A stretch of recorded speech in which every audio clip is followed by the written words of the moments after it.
Welcome, friends.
Hey, Topulus. Yes, we added some palette cam. Although I think it's made my face cam lose some juice, so I'll have to figure that out.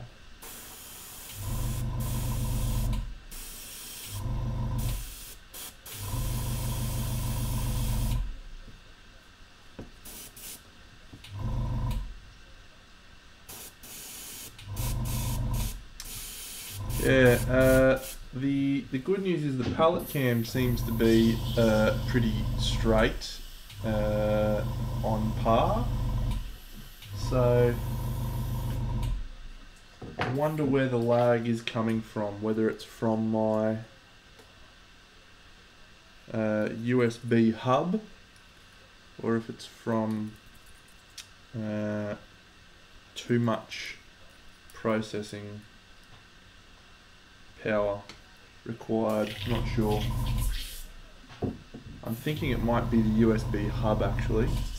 Let me try something here.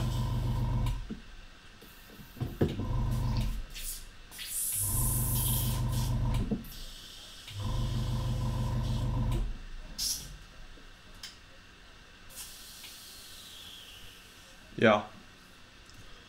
So I'm gonna try switching the hubs around. Let's go.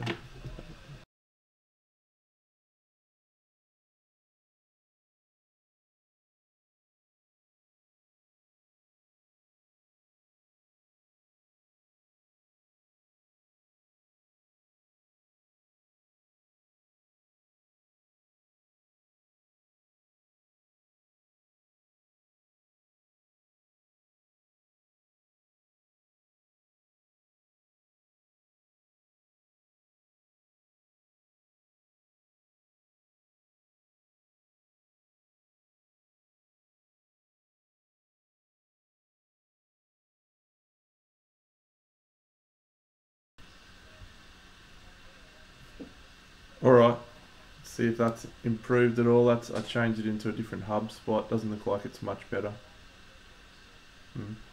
Oh well, I'll figure it out another time. It's time for painting.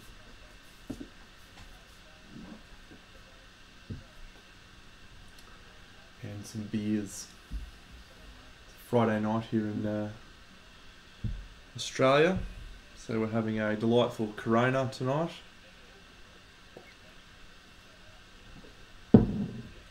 Just to celebrate a very interesting week in life.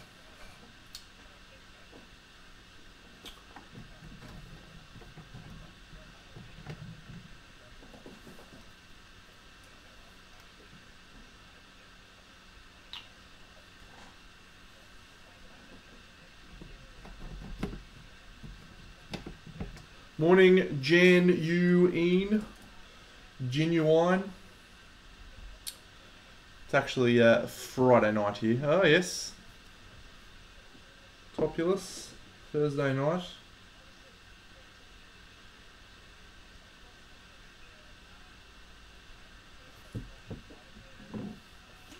I got to remember the palettes on camera now.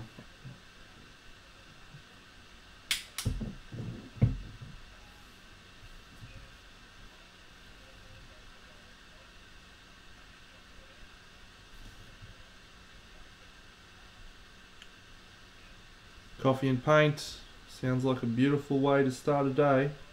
If I liked coffee, which I don't.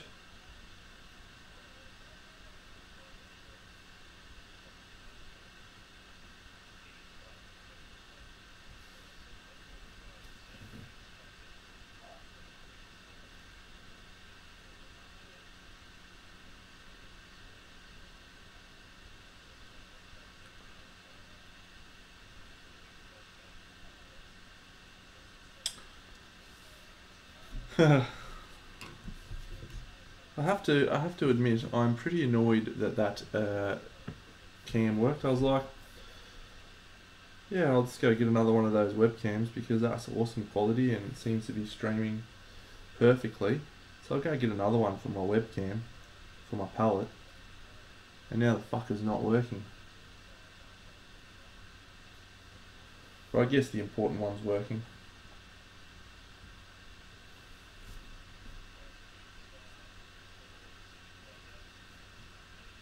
No one really wants to see my melon anyway. It's a Logitech C922. I've got two of them.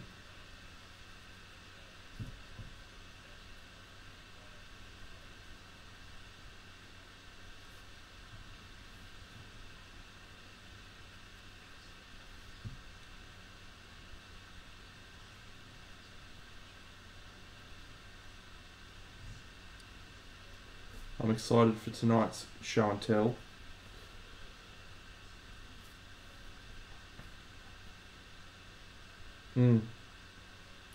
C930. Yeah, the 922s were on sale at my local shop. So I grabbed one for the face and it worked really well. So I thought, beautiful, let's get another one of those. So yeah, it makes me wonder if the hub is actually just a cheap hub. So I'm thinking it might be the hub that's the problem, not the camera, because one of them's working perfectly fine. The other one's just not.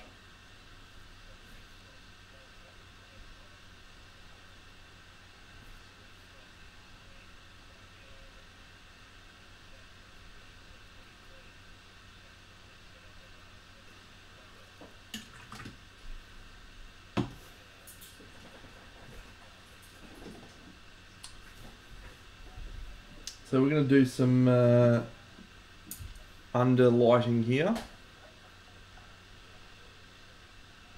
Ah, that's good info.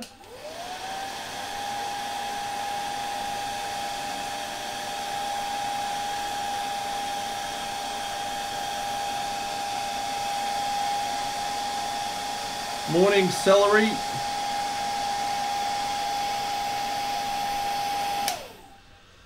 Morning, champion. Yes, we're doing some painting today on this witch. Mm-hmm. Added a bit of wet palette, yes. Most exciting.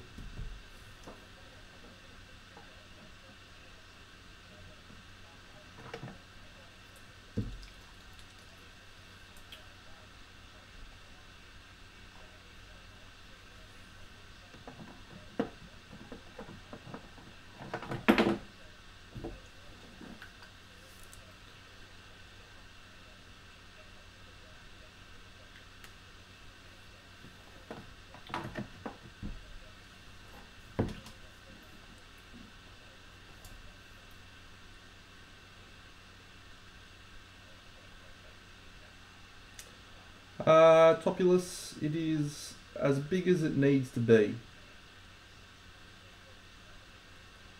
Sometimes I use AX tab, sometimes I use a fairly big area, but yeah.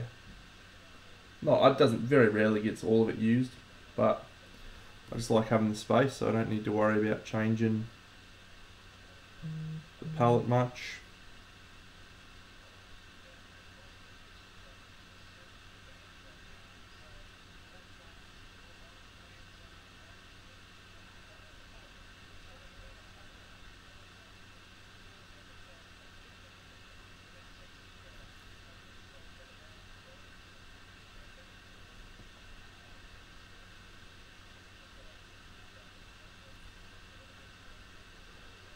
Look at the sculpture on these hands.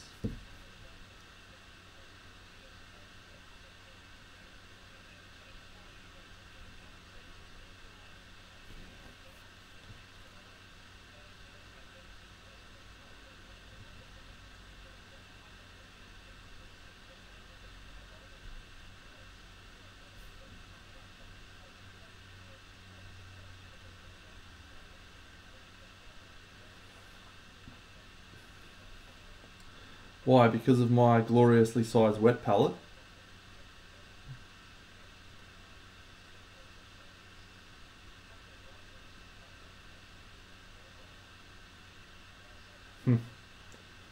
Yeah. She is delightful. Gonna do some under lighting, I think, because we've got this little cauldron. So we'll have the cauldron be lit from there, which will cause some lighting all over her face. We'll give that a try anyway. Hello, Jose.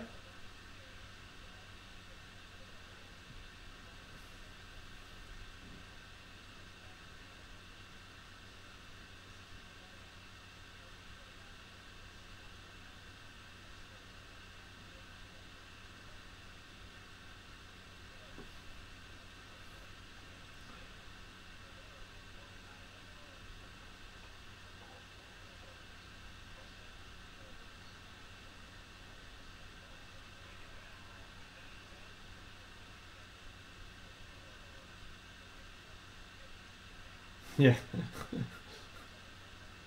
The old... Yeah, don't know if I like that one. I reckon I've just got to bite the bullet now and just buy all of them, because the number of times I've been like, yeah, I need that one, and then after everyone started getting them, they were like, no, I want that now. So I think I'm just going to buy them all. Yes, I was chatting to Benny yesterday. I think he came fourth maybe at a big tournament recently or something. 40k, who knows? Who knows what goes on with that stuff?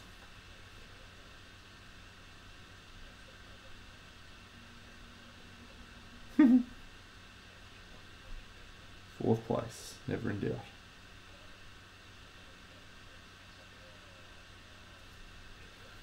Yeah, he's I chat to him pretty regularly, still in the old Oz Machine chat away. It's funny, this weekend is actually normally the weekend of the biggest convention in Australia called CanCon. It's one time every year that we get together, because we all live on opposite sides of a very big country. Ben's in Western Australia and James is in Canberra, and I live in Brisbane. So, and then of course we've got Whaley in Tasmania, and Yeah, so everyone's all over the place, but CanCon's always the one time every year that we get together. This year it was cancelled for the first time in 25 years. And we were hopeful, we were sort of hoping, the middle of last year that it may go ahead.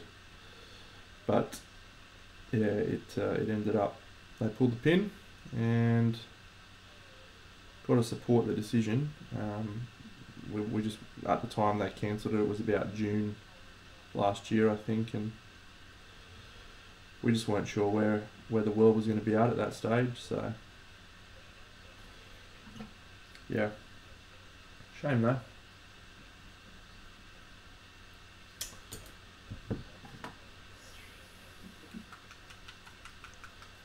Yeah, starting to see a few tawnies out and about now, I think, as we get on the other side of COVID to some extent.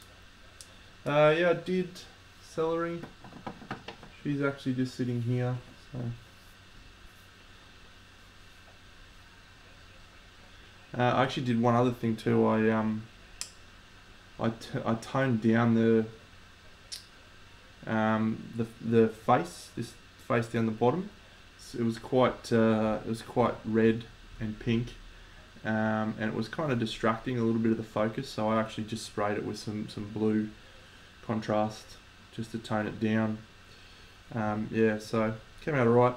I was actually thinking someone else suggested maybe I do some blood spatter here, so I may do that before I take some finished photos. We shall see.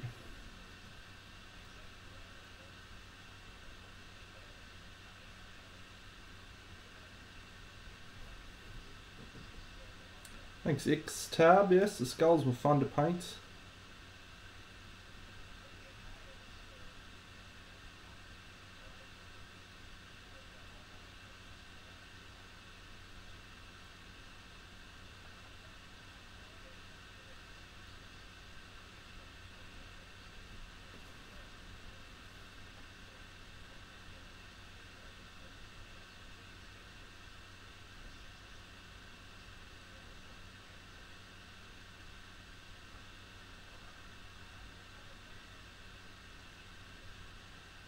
LBG Games TV, g'day mate.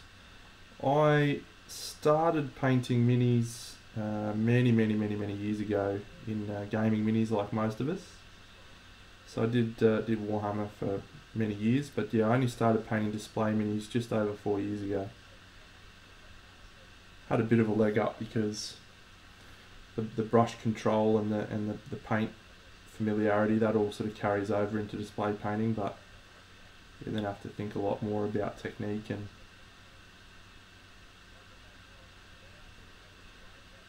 light, colour, etc.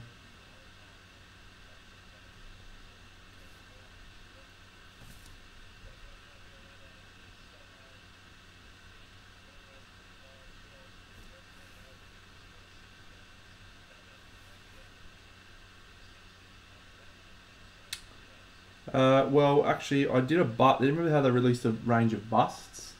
Well, I painted a scar bust, so that was pretty fun, pretty nostalgia. But I actually never really been the biggest fan of the War Machine aesthetic. I mean, I really liked the mechanics of the game, and I liked a lot of the Crix models and a lot of the variety of models, but I was never really that impressed with the models themselves. There's notable exceptions, of course, with some of the ranges being better than others. But yeah, as a whole, there was never really a lot of Crix models that I thought, War Machine models that I thought were that crash hot. So I never really did any display painting on them.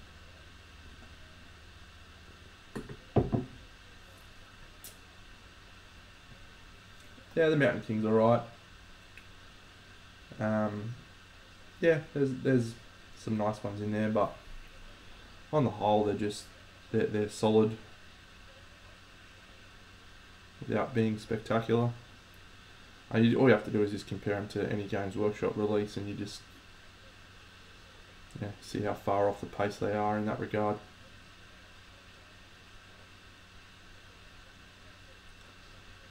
Which isn't to say I think the Games Workshop releases are awesome all the time either.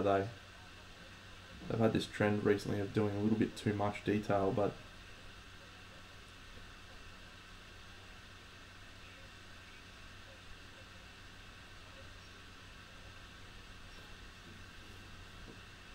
yeah, cool, awesome celery. Yeah, fun little game. The the the appeal of the Steam version is all the little birds talk to you when you click on them. So it's pretty great. It's such a weird game. Like I've said to a couple of people now, I don't like the theme. Like I have no interest in birds, but mechanically it's a very solid game, and I just wish that they had a theme that was Vikings or whatever fighting each other, and each of the different categories was like different Vikings or something. I would have just been all over that. Yeah, when GDUP's got that many digital stuff, why wouldn't they use it, hey?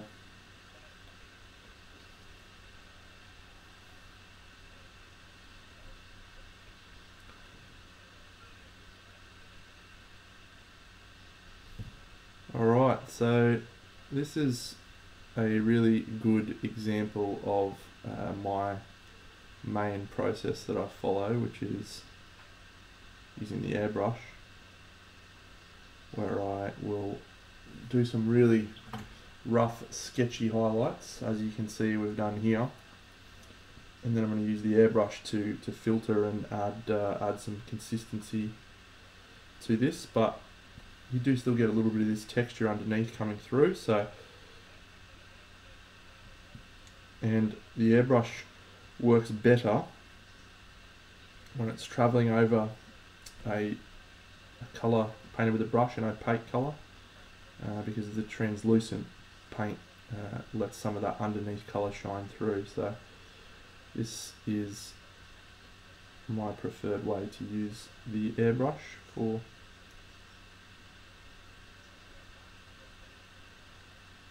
what I do.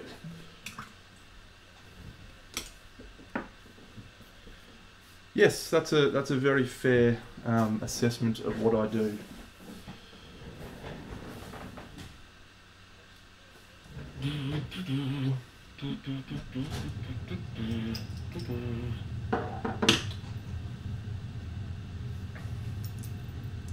I think actually probably would be better to say that I over contrast everything and use glazes to bring it back down. I just find that much quicker and easier. Depends on the model I'm painting, Xtab. If you look at one of my painting videos on Conan, I think I did this process about 5 or 6 times. So yeah, it really depends on the model.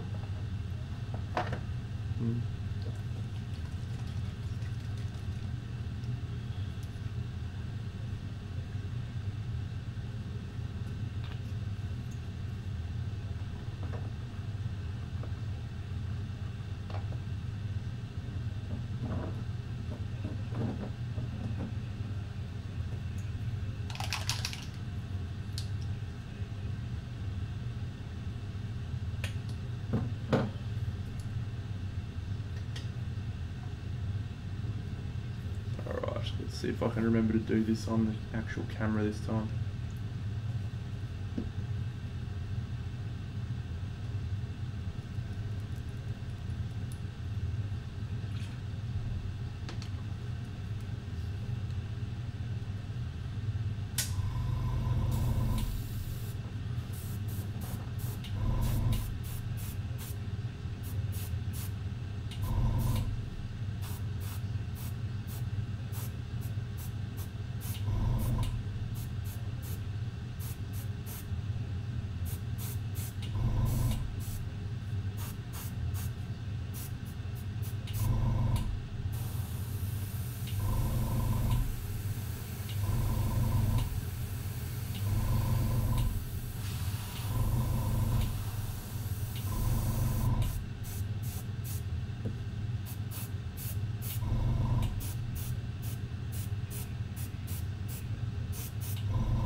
Added a bit of Chimera Magenta into that colour, the elf skin tone.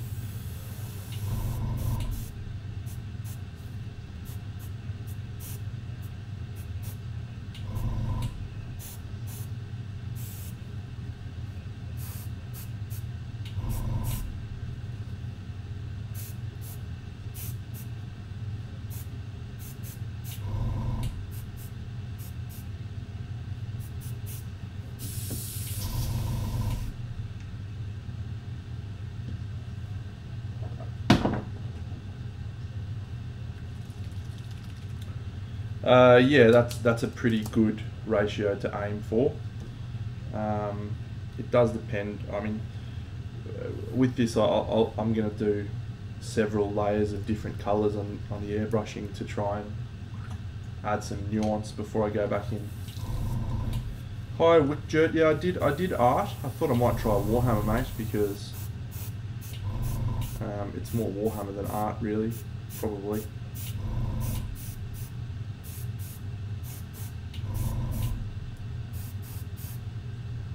Maybe you're right. I wonder if I can change that.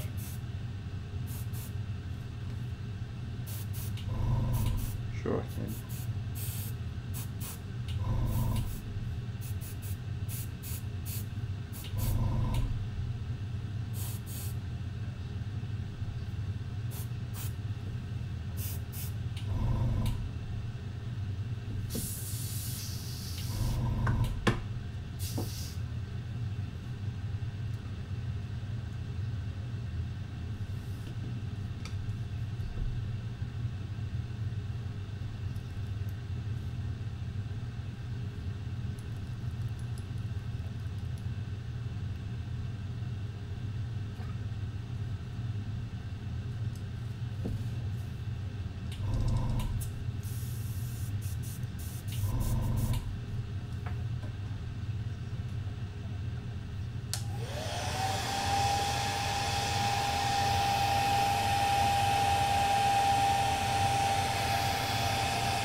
Good question, Xtab. There are no Space Marines. I have deceived everyone. I'm a bad Twitch streamer. Hey, so I've only really got into twitching in the last few, last week, as you would know. But I was humming to myself from work, toss a coin to your Witcher, and I was wondering, did everyone that was on Twitch go through their subscription song as toss a coin to your Twitcher? Was that a thing that happened? And if not, why the shit not? Because that is awesome.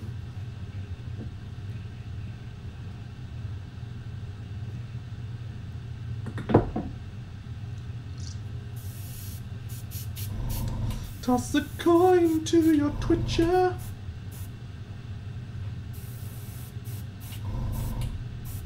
Oh, valley of plenty.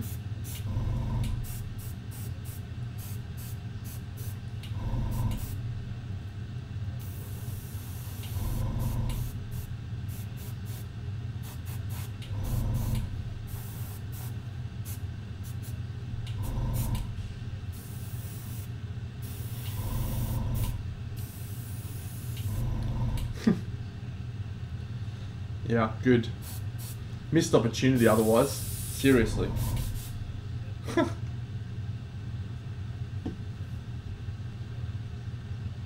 Well, just have it known for the record, all of you professionals over here, that if it hasn't been coined, I coined that shit. and Henry Cavill and me are going to hang out and paint soldiers.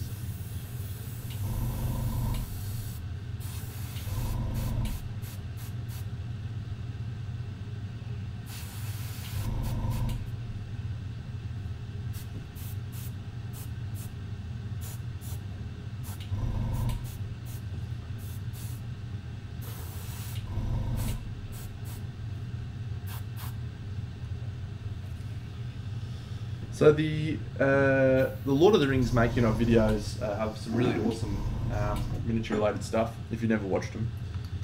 And one that I've always been obsessed with but never been able to do was in the second making of video series for the Two Towers, where they had Theoden, and they did Theoden's makeup for when he was an old dude by hand, like they did old school techniques to make him look older. One of the things they did was they used a lot of airbrushing to make his skin look, have lots of little extra veins and stuff. And I think there were some other things that they did on those, which I can't recall at the time, that were airbrush related. And I just remember thinking to myself, wow, it'd be really, really cool to try and integrate some of that stuff. Like they were doing veins and gear on this dude's face, and then using translucent layers over the top to make it look like layers of skin over the top. And I thought it was awesome. So yeah, I sort of have tried to do that more and more with busts that I've done, trying to use fairly transparent coats to let some of that texture come through. But I've never been able to replicate it quite the same way as they did on Lord of the Rings. Yeah, I do know that tutorial. Yeah, I've read that. The thing I like about that guy is also the thing that I know I will never ever be, which is just his attention to detail. He goes hard, that guy.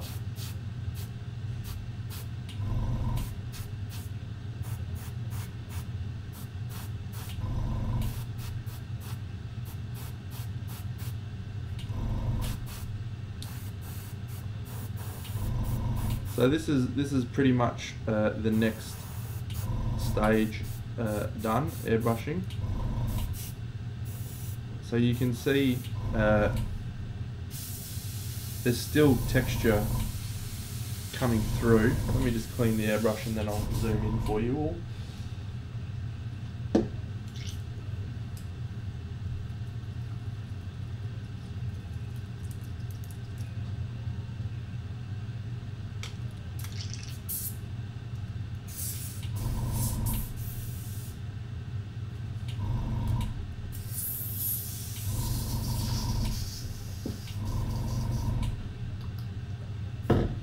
Yeah.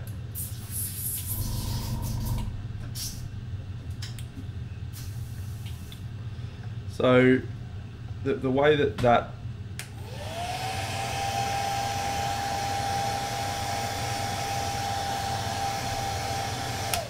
way that airbrush technique works, and I'm certainly not the only person to use an airbrush like this, but I tend to do a lot more overlaying of textures underneath with the airbrush than a lot of other people. But yeah, the way that it uses the translucency, which is what I was talking about with that Lord of the Rings video, is pretty cool to get some of those textures. So one of the things it doesn't do well though is it doesn't have contrast. So what I do the next stage is just go back in and re-add contrast.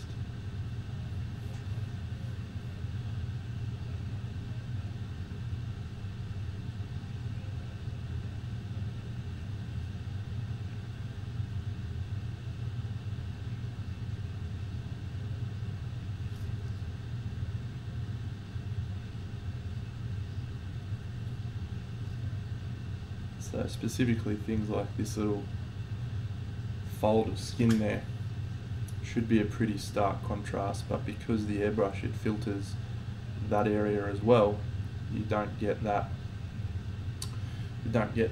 same contrast that you need to create really visual interest. So and this little skin fold here is another one. Or if you just go back in and re-add these, and I find it significantly easy to re-add this contrast back in. It's not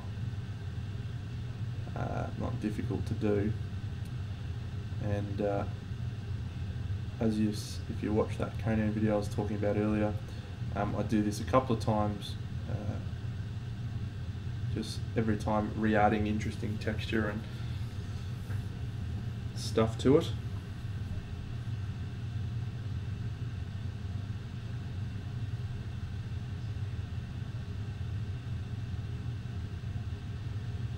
Yeah, she's got some great little bits and bobs, hasn't she? Sculpt.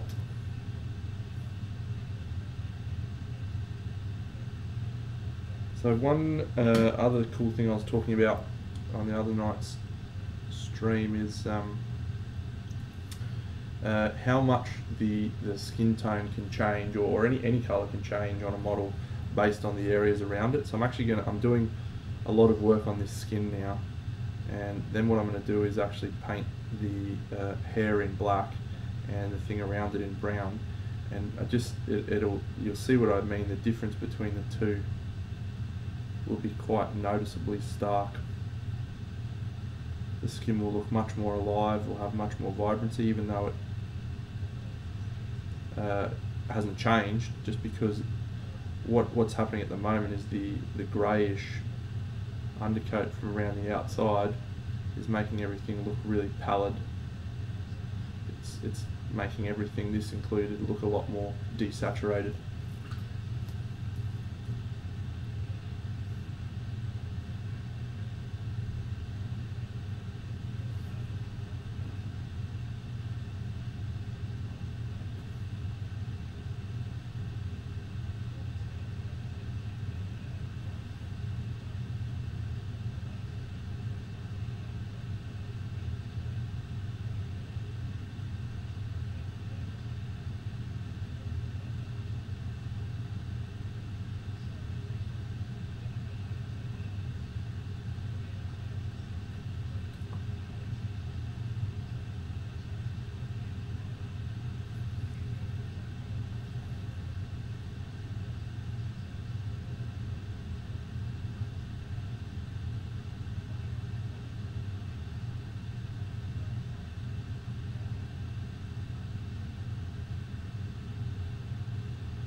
Better post about this on my socials.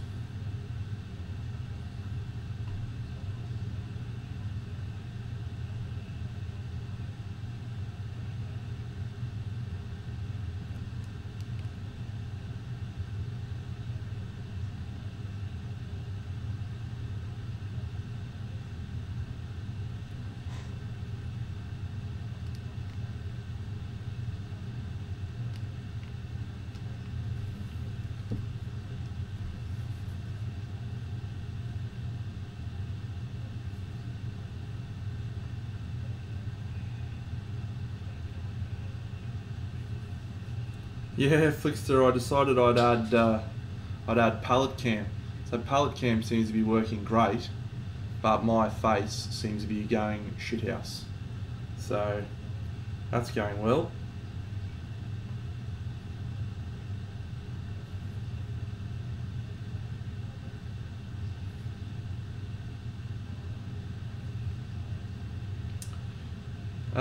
Actually, I might try something. I've got a potential idea that might fix it.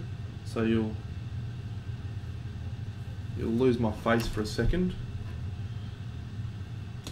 Let's try this.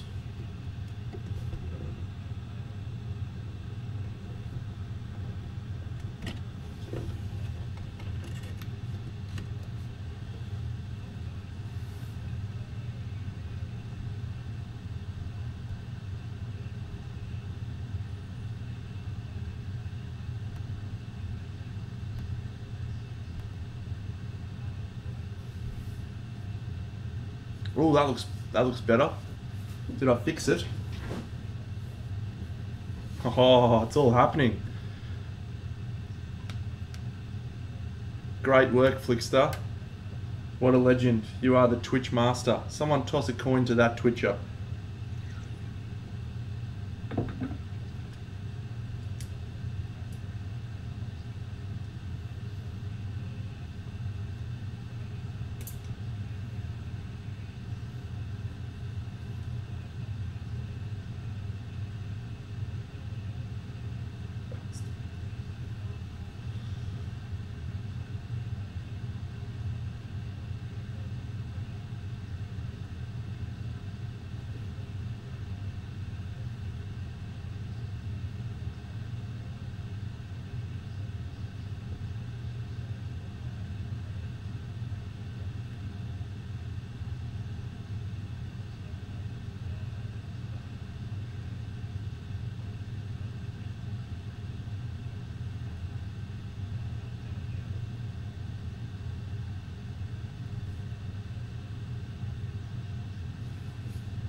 The family life, eh? Classic.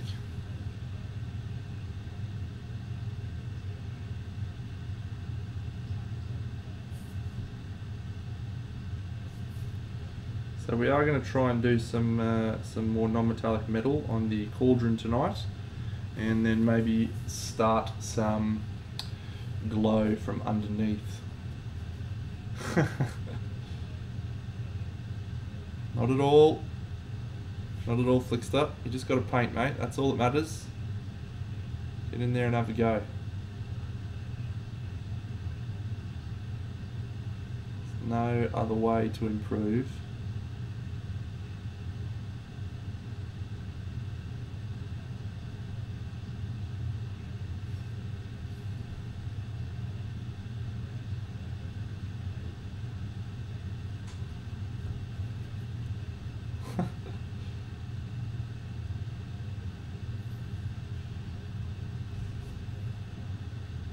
Hey Celery, why don't you share that YouTube video that you posted to me with the chat? It's pretty awesome. People might like to see it.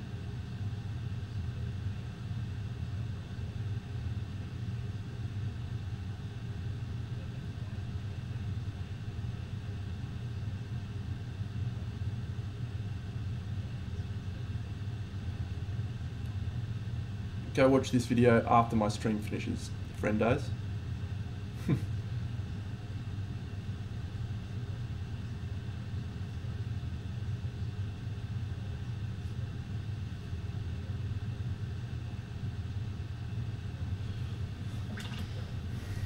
Yeah, it was great. Great video. I think that one of the things I like about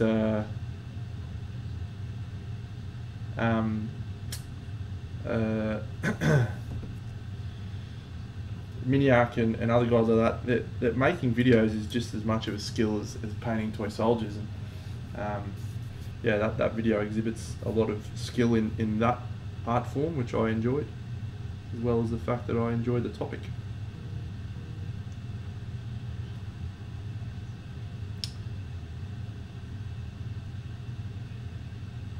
How did the sketching go, Flickster?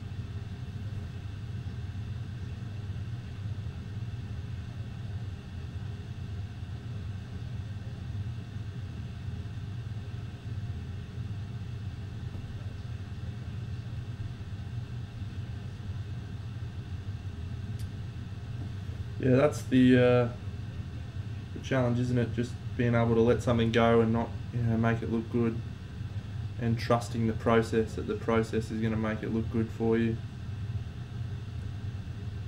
Fun though.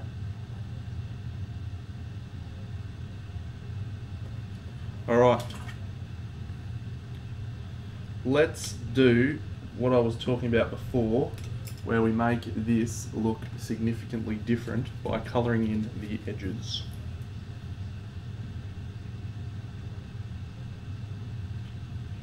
That's a shit colour. Medium sea grey, apparently. I don't like you. I'm going to add some purple to you. No, I'm going to add some this colour. Prussian blue. Dark Prussian blue. How good's palette cam going? Magnificent. Yeah, red oxide.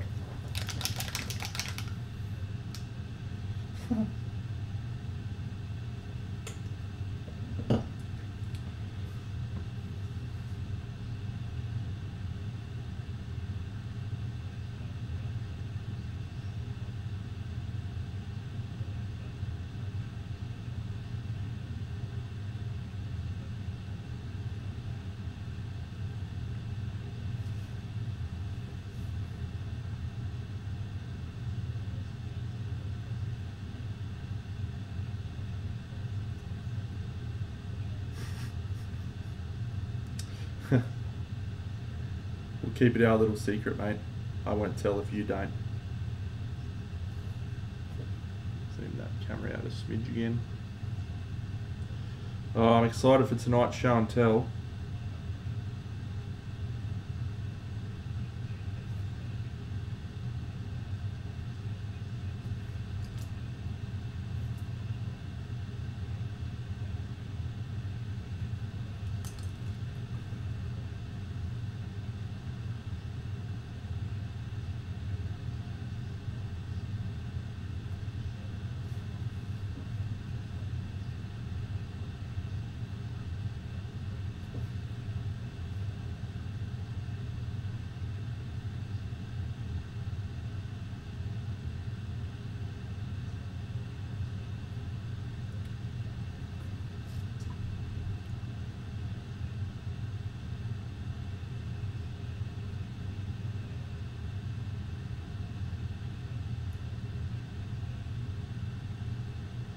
How's palette cam going? Are we enjoying that?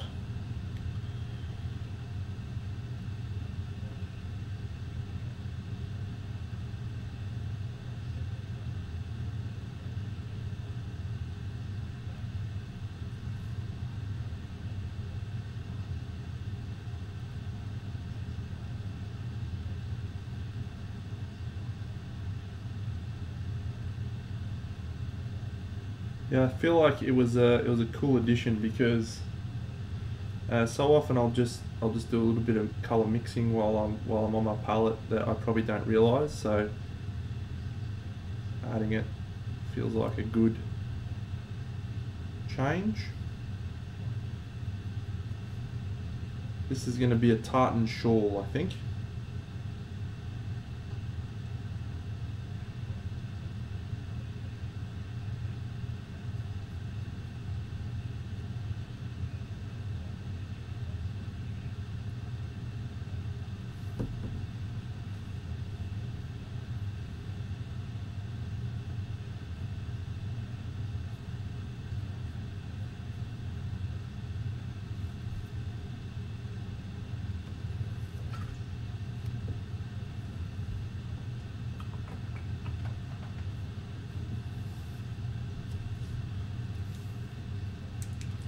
Well, that is actually the camera zoomed in quite a lot. So I will try fiddling with the exposure right now. Because I can.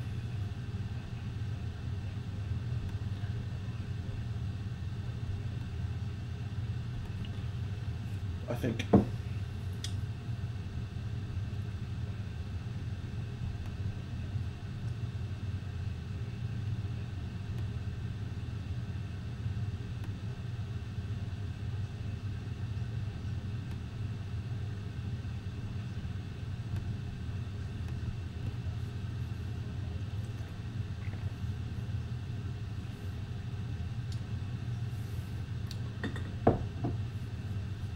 think I've improved it slightly, possibly.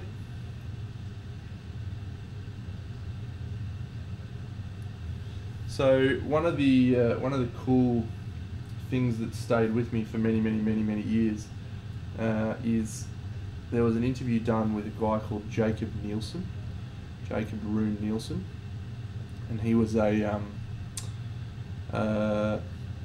Golden Demon winner. I think he worked in the White Dwarf studio for a while. Awesome painter, and he said in this interview of one of his Golden Demon winning entries that what he'd done was mixed a tiny little bit of purple in with every single colour that he painted. Only really like minuscule amount, not a huge amount, but that had really helped to homogenise and harmonise all of the colours on the model. And so one of the things I really like doing, and it's again just probably subconscious, is just making sure that I'm mixing colours from the palette together with the other colours on the palette, just to try and keep that sense of harmony going. So that's why you'll see me grab a little bit of pink or a little bit of red when I'm painting colours, because I want to have a real sense of unification on the model. Did we freeze the main stream, did we? Looks like we did. That's okay. I think I know how to fix that as well.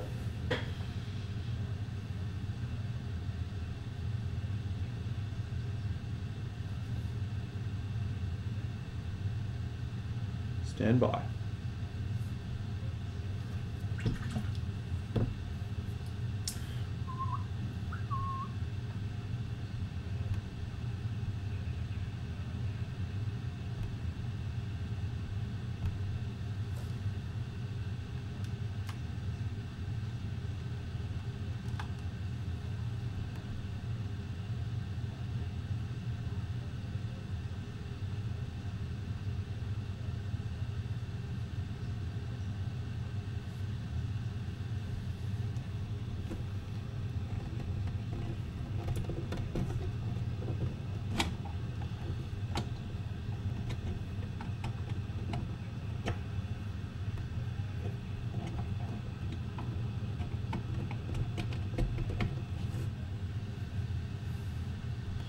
Come on, work. Ho ho! Mr. Fix-It. I feel like my twitching skills have just gone through the roof in the last week.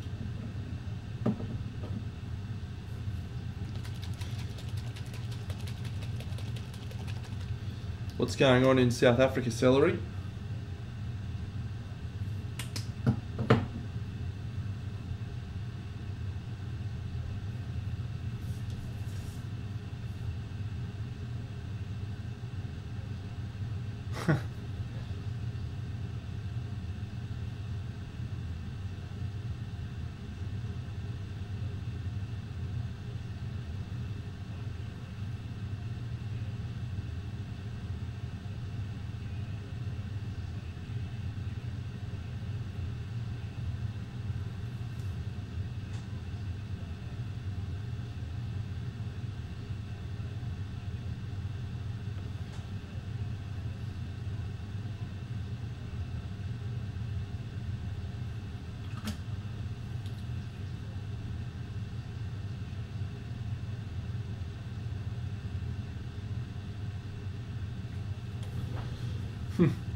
I agree.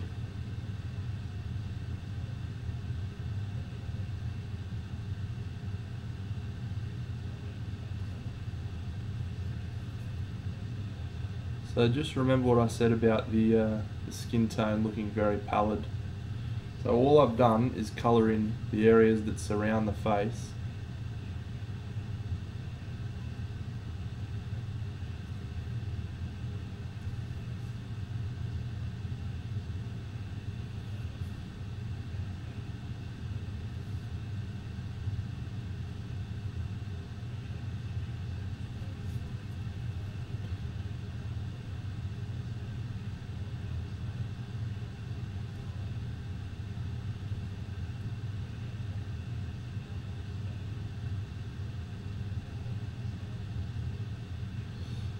And yeah, all of a sudden the face looks like it's darker almost, even though I haven't done anything more to the face.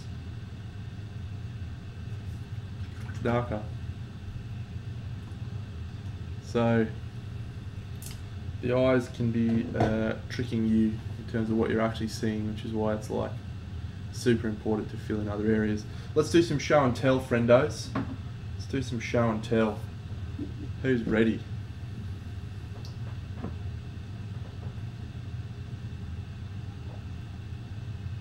So this first model is from an Australian painter. His name is Ken Makachung. Ken Lim. So this piece is called The Chef. A lot of things I love about this. The actual plinth is a tea strainer. So super clever. Maka doesn't paint too much anymore, but a couple of his pieces are up on putty and paint still. He won Crystal Dragon at CanCon, the painting competition in Australia, a few years ago, with a Marilyn Monroe that was painted to look like a piece of artwork called a Sorry Marilyn, something like that. Anyway, Google Makachung. I fell in love with this model. It's really interesting. So I'm gonna use this model I painted on stream the other night to show you just the difference in saturated colours and how much more saturated the colours that I use are versus someone like Maka. So he works with a lot of very dilute, thin colours, very pastel almost, and yet he somehow manages to create a lot of contrast and visual interest. So absolutely love this piece. All of these little bits of fruit down here are hand sculpted, he told me. These little chestnut things, what a stitch up that is. Yeah, and the eyes are great. Let's see if we can zoom in on the eyes and have a little bo peep on those.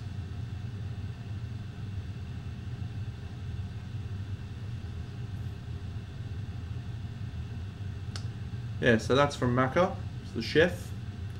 Absolutely love this piece, and really cool to be able to support Australian artists as well. I do have one of Dave Colwell's pieces, which I'll show, not tonight. So the next one, and this one is one that I feel really chuffed to have. So I'm sure most of you know of Massive Voodoo and the Massive Voodoo blog. When I was really getting into display painting, I spent probably a good solid few months on that blog, just trying to soak as much in. And one of the articles that I just absolutely loved was by a guy called Peter Toth, and it was on a Minotaur diorama that he had made, which had a Minotaur in the labyrinth and a little Perseus model down the bottom. So this is actually the model from that article, and I was lucky enough to send a message to Peter and ask him, despite the article coming out probably 3 or 4 years ago, he still had the model available for sale. And yeah, so this is it's an unbelievable article. It blew me away at the time, and I'm so stoked that I was able to buy this model. So there's a lot of story to this, and he spent heaps of time building the story. It's obviously supposed to be the story of Perseus and his trip into the Minotaur's labyrinth on Crete. So this is like a 20 to 18 mil little dude. Yeah, thanks Topulus. I'll see if I can link the actual article in a second. Whoops, I've zoomed in way too far there. Yeah, so that's that cavern that was all sculpted. It's sort of, you can see the actual little cavern keeps going. It has the illusion of depth, which is awesome. Right down there on Perseus's hip is a little bit of string, which, if you recall the story, Perseus put a little roll of twine along behind him so he knew where he was going, so he didn't get lost. And yeah, there's the Minotaur itself, which is based on a sculpt by Figone, which I actually ended up painting. Yeah, there you go. Theseus, not Perseus. What a dickhead I am. Yeah, so he's actually added a lot to this sculpt as well. These little gobbets of drool are added, obviously. He added these weapons. He was normally holding 2 axes. All of the stalagmites are sculpted. All of this mud is mud texture, which he tried heaps of different techniques. You can see down the bottom there, there's a shield with the, I think it's the Minoan symbol. He sculpted the little flames in the braziers. And yeah, so this, when I read that article for the first time, I loved it, and I loved because it shows how much you can do in this hobby. And it was about a year after I read the article for the first time that I thought I might send him a message and see if I can, hey Alessandro, you superstar. Yeah, so to see if I could buy it, and I was lucky enough that he still had it. I was shocked actually that he still had it, because I think it's brilliant. But yeah, so Peter Toth, and very, very, very lucky to have this piece in my collection. Yeah, and that article is fantastic for watching the process of a really, really clever artist that I like. So that's today's show and tell. I haven't even gone through them all yet. I haven't even shown you my favourites. Alright, let's get back to Granny Smith. I'm going to come up with a name for her.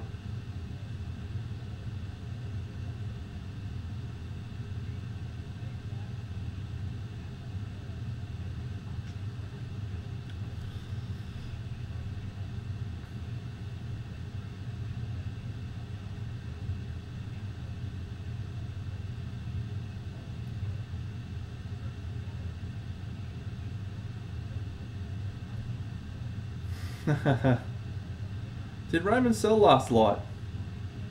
I didn't think he'd sold it. I hope he sells it. It's a seminal piece in miniature art, I think. But a lot of dollars. A lot of dollars.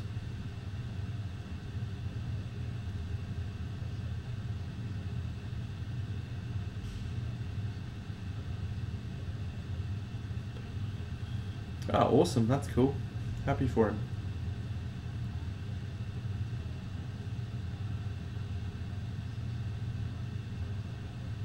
I have one of Roman's pieces in my cabinet.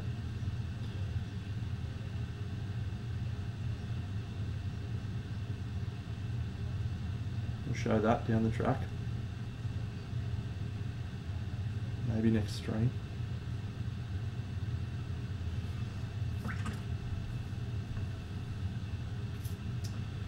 Alrighty.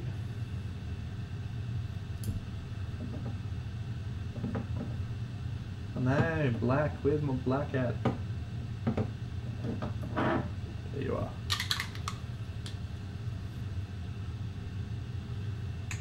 I'll be looking for one of your pieces soon, Alessandro, so get ready, pal.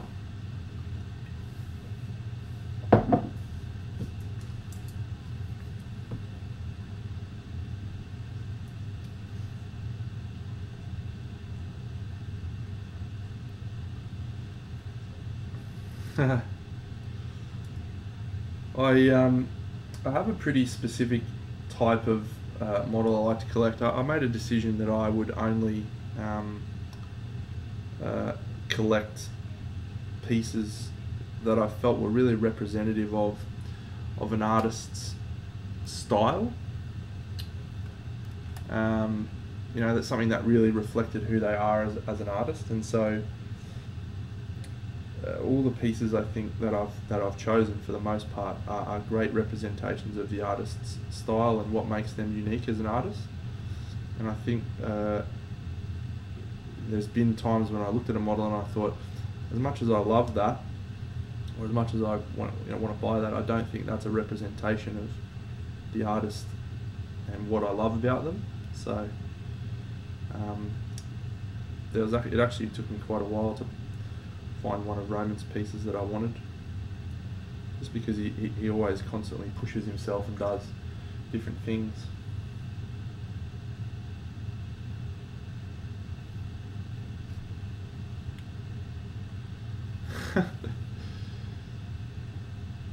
Evening, Jeffrey. Well, that's probably true, Alessandro, but your piece will also be about 50 times better than mine, so that's a good return on investment, I think, don't you?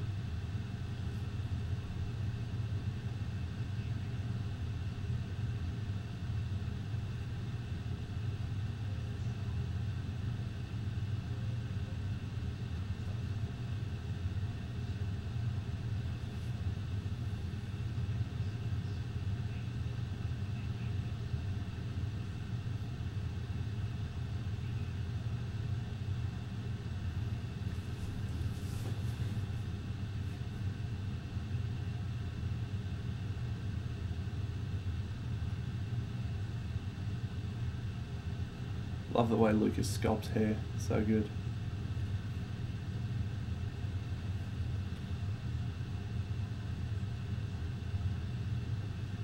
So when I do OSL from below, which is what we're going to do with this chick, not flattery, mate. What you did on the tattoos on that Dahak model is just ridiculous.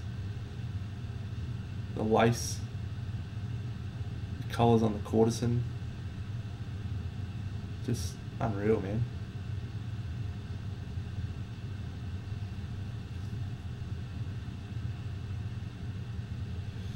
Yeah, so I like to build a little bit of the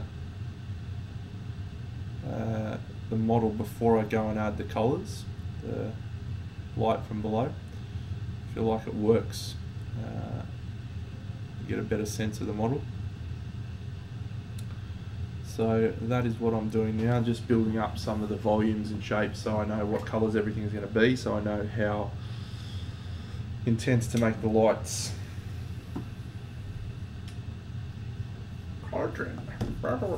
Boiling trouble.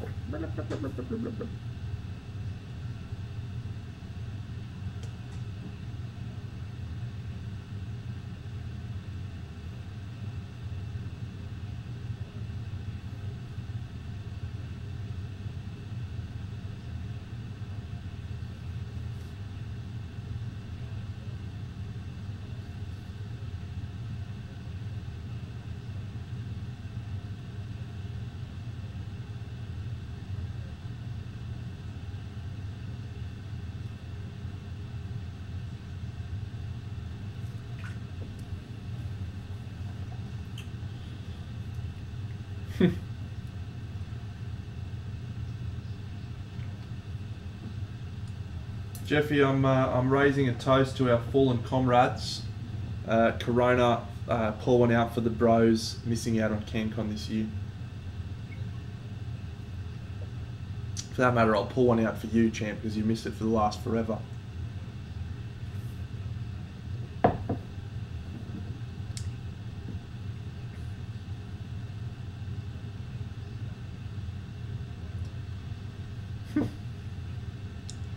Alcohol is banned in your country. Wow. That is a crazy, crazy thing to have happen. Can you imagine what would happen if they tried to ban alcohol in Australia, Jeff? My goodness.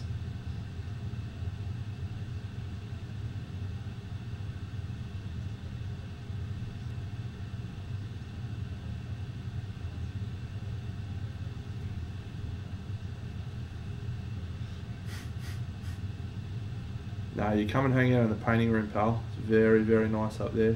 Air-conditioned comfort.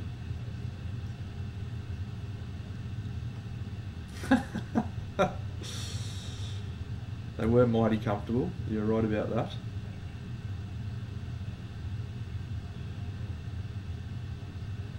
Bit of sunburn. Bit of sunburn out of it, Jeffy.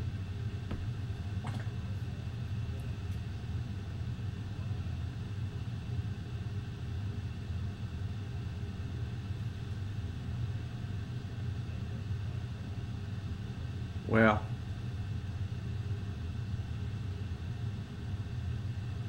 Mate, I've got some Mercuries in the fridge. I really like them as well. Got some Mercuries, got some Burley Big Heads, got some Coronas. Today felt like a Corona day. Was not my favourite work day. We get to relax and enjoy some painting now. That's very good.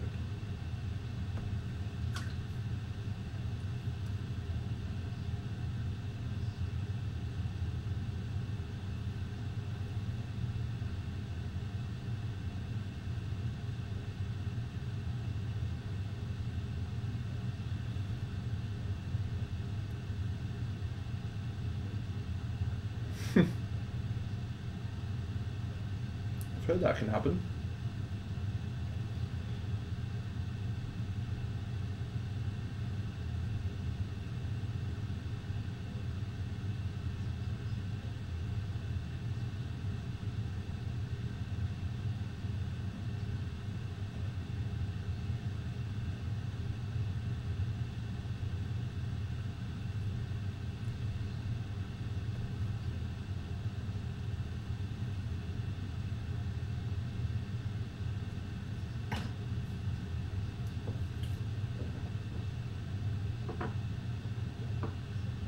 Tell you what, I'm pretty sure I've decided that I'm addicted to contrast paints.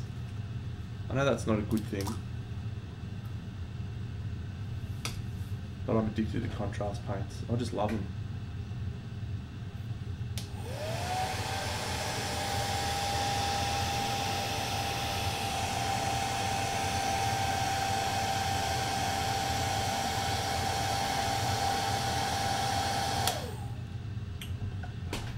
Just love them.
So I think one of the reasons I've adopted a lot of contrast paints and washes and stuff into my painting, and probably why you don't see a lot of other painters do it, is just because of the hairdryer. Like, I find it so convenient.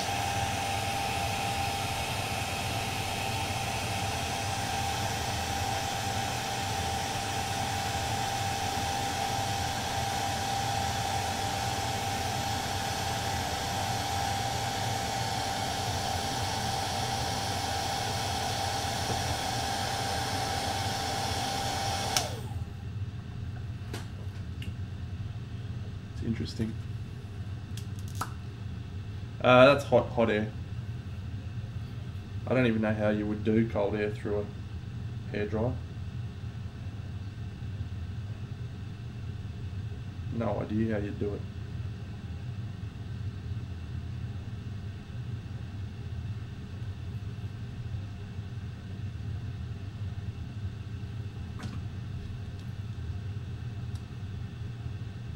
Oh, look, they're just washers, mate. They're just heavy washers. But the one thing that they're different with normal washers is they're very saturated washers. So most washers you get will try to muddy the colours a bit. Like Devon Mud tends to add a lot of filtering over the top that muddies it up. Whereas these, I find, sort of has the opposite effect. It will actually add to the potency of the colour. Yeah, so they're nice. I like it. Yeah, get it done, Topulus.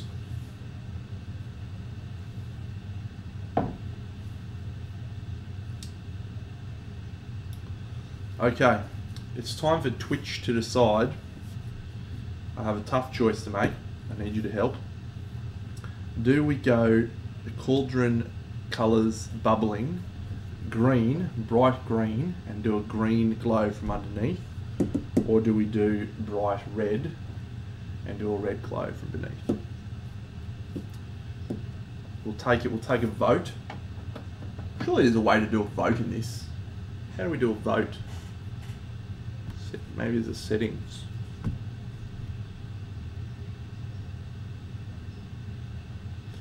Nope, I don't know how to do it.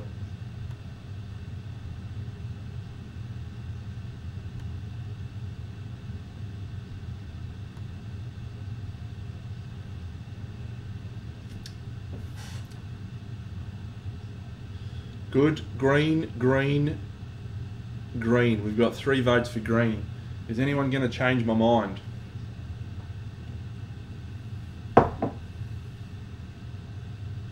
Green it is. Let's do it.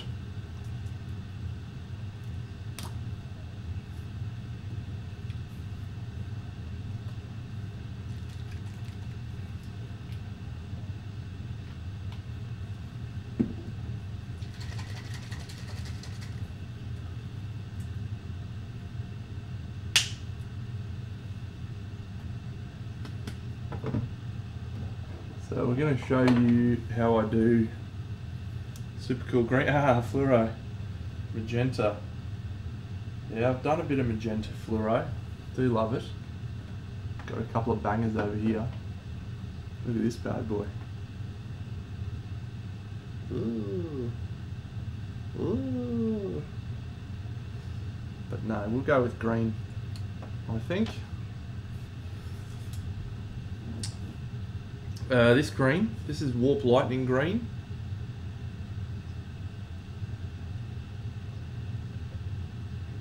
That's the one you're talking about? Oh, streamed. Oh, cool. Streamed up quick. Oh, excellent. Good, man. You're the guru, Flickster. You're my guy who I go to now for Twitch questions and setup questions.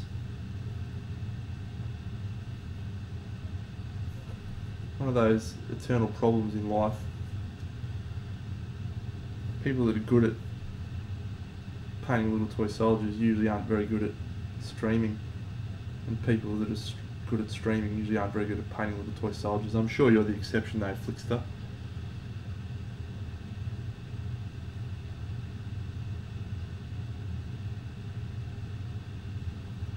The one that I pulled out, that one, the Game Air.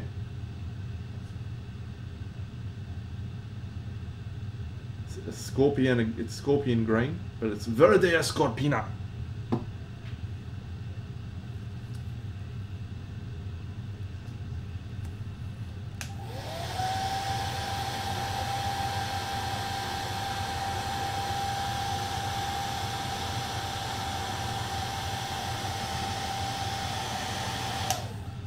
So I'll show you just an absolute masterclass trick.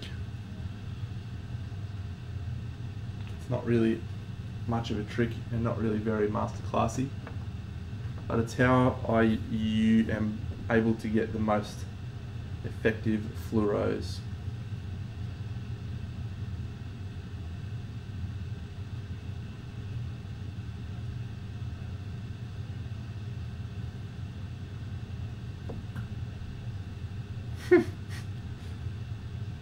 Magenta fluoro is a good call, mate. I would have loved it.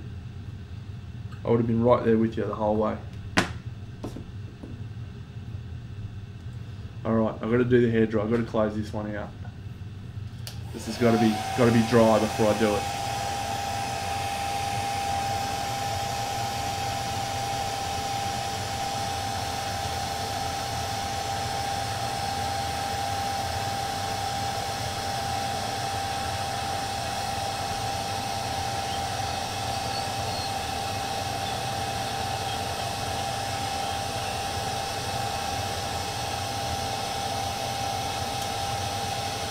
Yeah, do love a little bit of Sherwood green from scale 75, one of the best.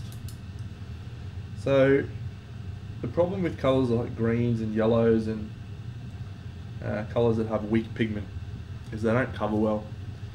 And so, especially for fluoros, the way that you will get the best result from them is by filling in the area that you want to be done with the fluoro colour in a white.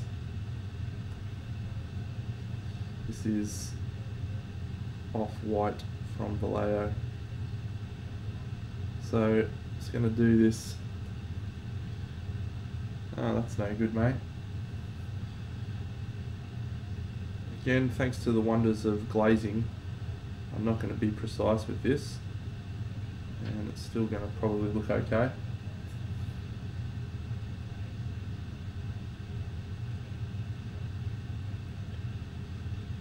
No, that's still not real white, it's off-white from Vallejo.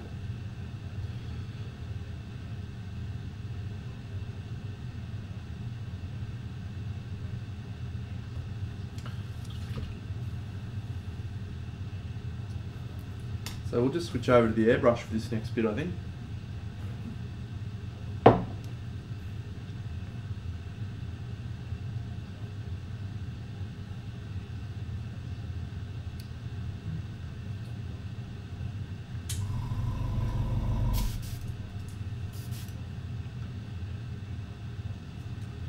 So we're going to try and remember to mix this on stream. So I'm going to use a little bit of this scorpion green, and I'm going to mix in some fluorescent yellow, which I find gives the green a very luminous quality. I'm sure there's a colour theory reason for that. I'm not able to provide it to you. And so I'm just going to do several thin coats of this green over the top.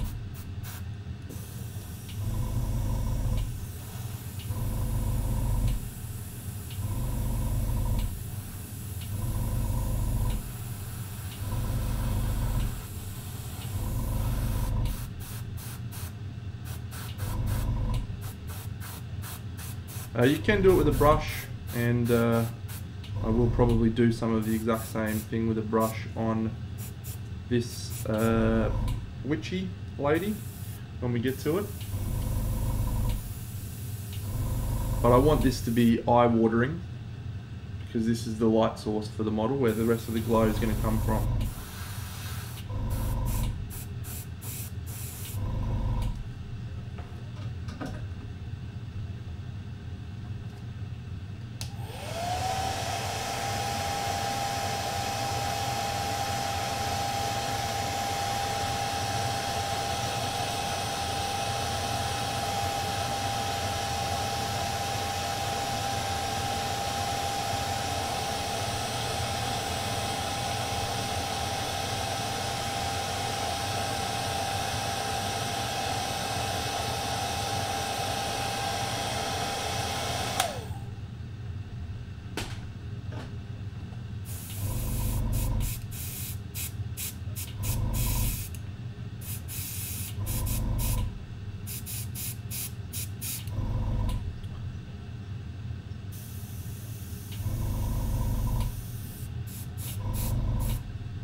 As always, mate, my way is all about being quick. What is the quickest way I can do this task? It looks the least shit, and that is the technique I will observe.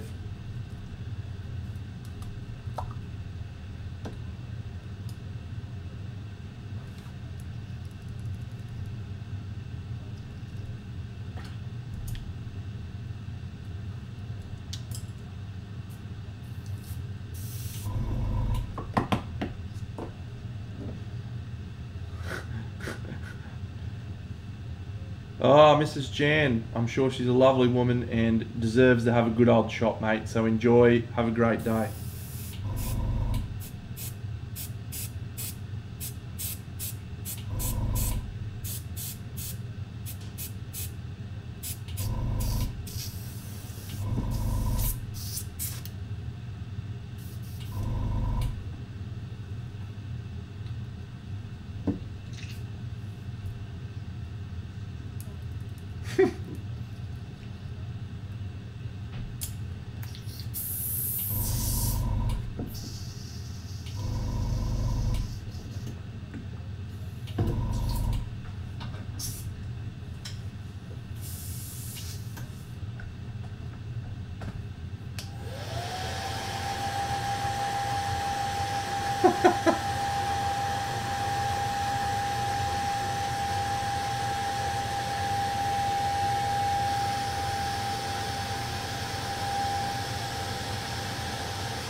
Oh, it's Moopsy. G'day, pal. Cheers to my boy Moops. We better get a beer, mate. Better get a beer to celebrate no CanCon.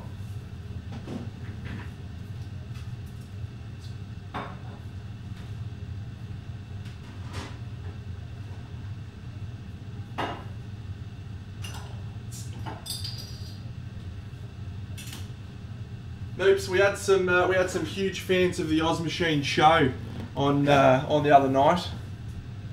Absolute massive fans. They were asking for my autograph. It was outstanding.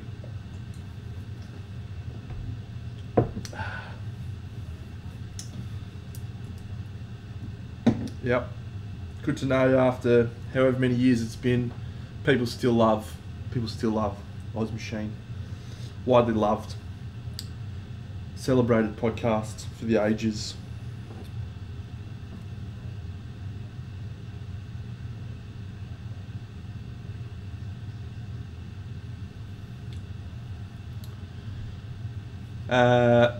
No, I don't think it was all of my viewers. I had about 4 viewers, mate, so I don't think we had that many Oz Machine fans.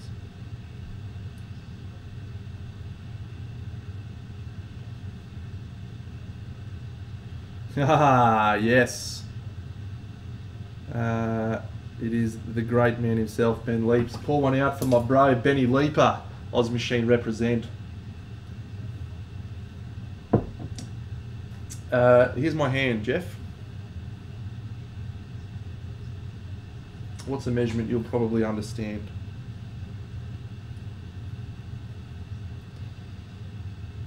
There is a Vallejo paint pot.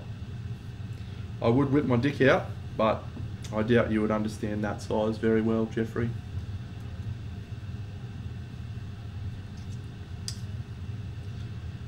Oh, the band is back together. Which camera? My camera? This one? Hang on, I can fix that. Oh, look at this. Look at this. I'm the maestro of twitching, by the way. People have been asking my advice how to set up Twitch streams and all sorts of gear. Cujo! Oh my god, everyone's rocking in tonight. Oh yeah, the camera. Yeah, okay. I'll zoom out a smidge. No, it's because I'm shit at this Twitch gig, mate, that's all. Cujo! Oh, Rickaton, g'day mate, you're amazing. Well, I don't know if you guys know Cujo, but he is a jet. You ever do streaming, mate?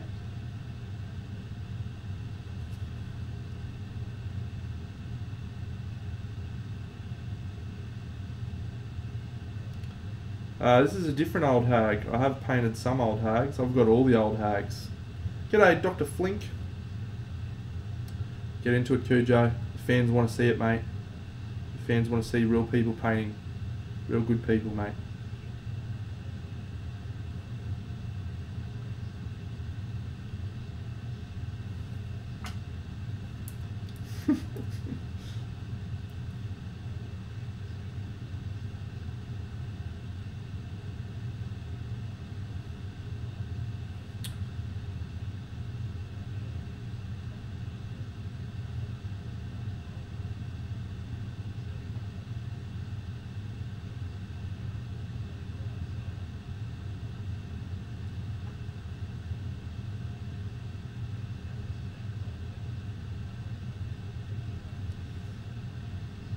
Oh, got to try and get some more of those Oz Machine fans on. They'd be losing their shit with the whole band on here. Well, two of the main members and the guest host, I guess.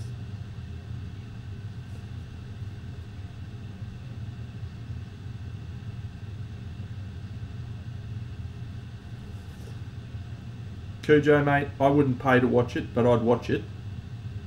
So that should help your decision-making process. Look, Ben, of all the guest hosts we ever had, you were definitely one of them, pal.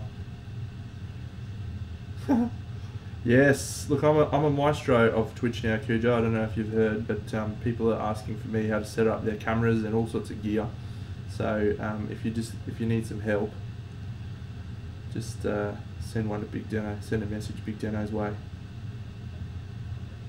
Well, Leaps, I came up with a great call tonight. I'm definitely the first person that ever invented it. Toss a coin to your Twitcher. How good is that? Technology. Make a poll. I don't know how to make a poll. No, hang on. I do know how to make a poll. Hang on. I gotta scroll up. How'd you tell me how to make a poll, Flickster? Quick, where is it, son? Shit.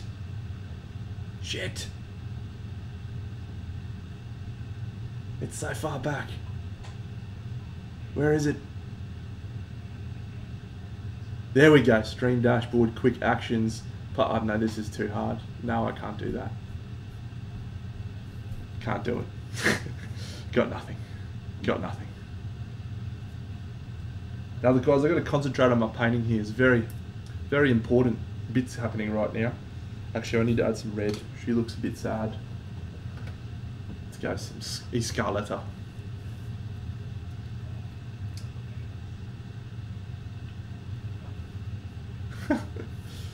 Nah, let's not lie here.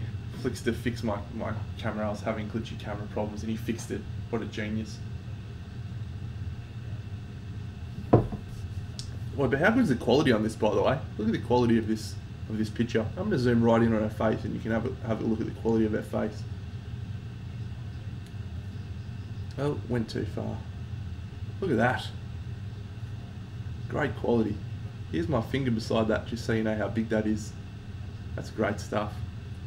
That is, so I added some of this contrast paint in my airbrush, just to add a little bit of green tones into her skin, just to start that process for when I add the green glow, like this. Bloop. So that's what it looks like. So we're gonna have some green under here and some green lights here. Can I stream it at 7? Oh, mate, let's see if I can do that. How do I stream at 1080p? Stream information. Hang on. Settings. Stream settings.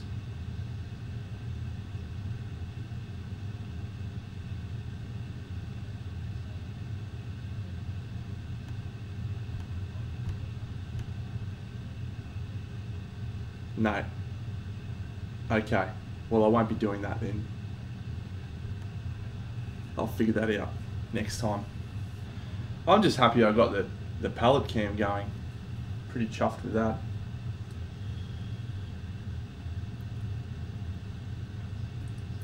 Pretty chuffed with that.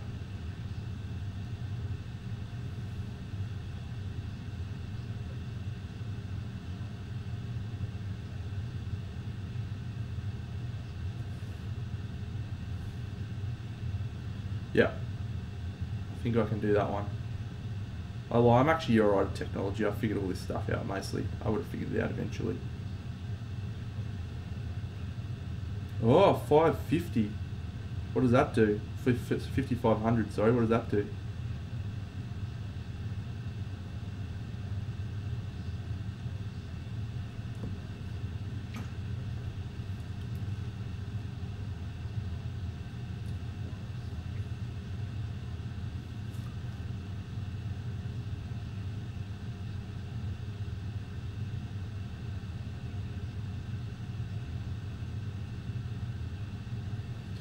Oh, look, Jeffy, I'm just more excited about painting, mate, than pressing buttons.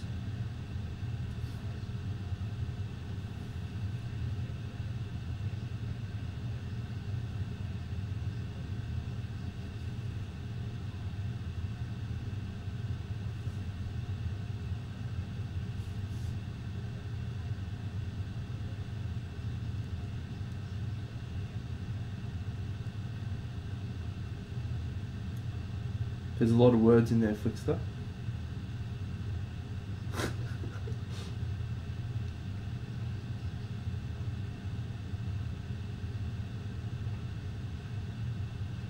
Thank you.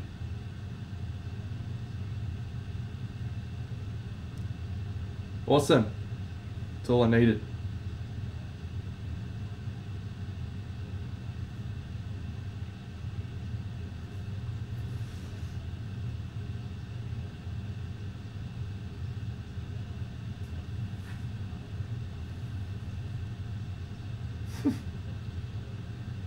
Where is that Barbie? What are you lighting a baby for, Cujo? What do you Scotsmen do for fun on the weekend? Come on, son.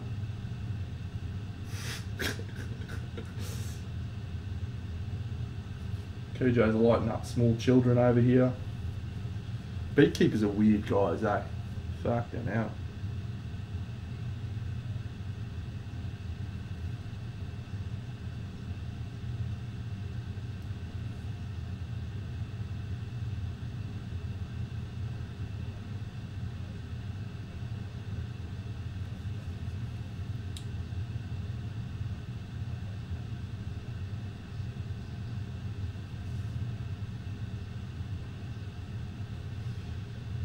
I am going to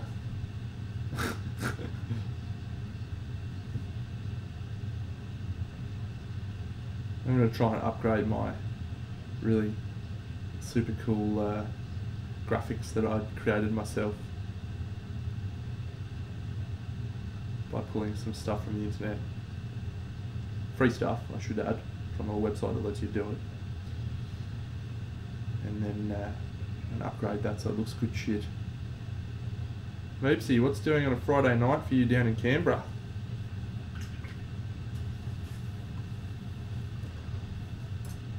Should I do show and tell again? Should I do a quick little show and tell for everyone else?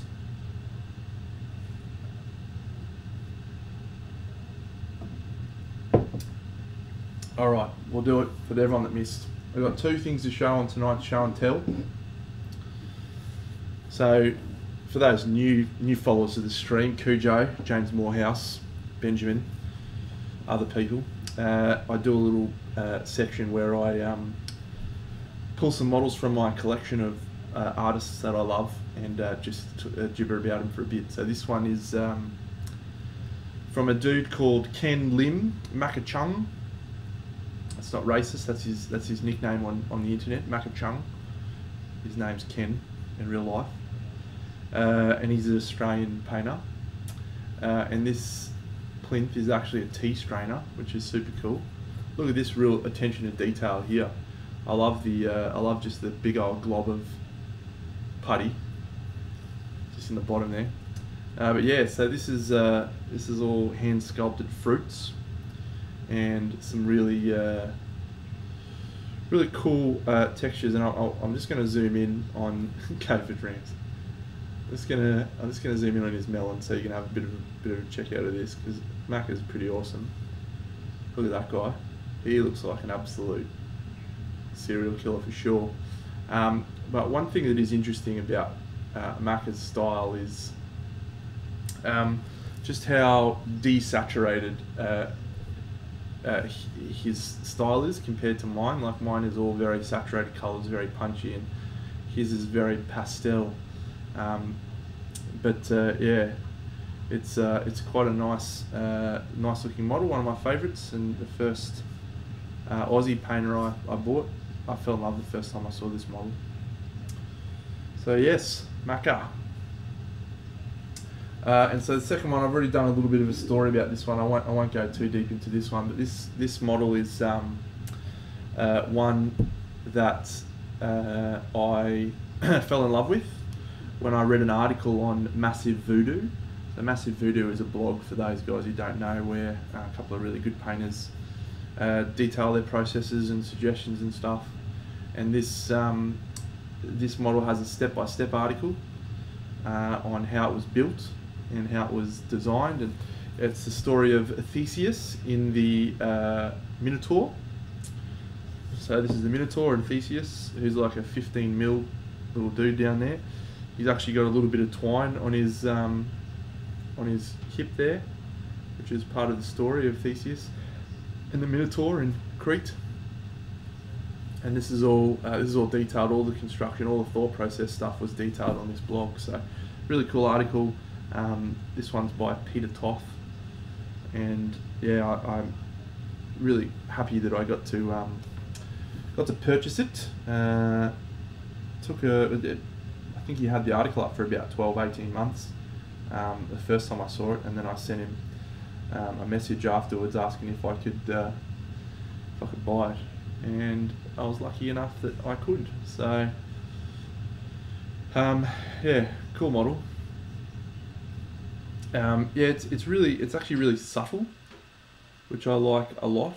And yeah, this Minotaur sculpt from Figone is probably the coolest Minotaur sculpt out there, but for the same reason, because it's subtle. It doesn't need to go lots of crazy gear and stuff. It's really awesome. In terms of your questions of how much, Macca's was 600 Australian, so that's about $30 American. And I don't remember how much the Minotaur was.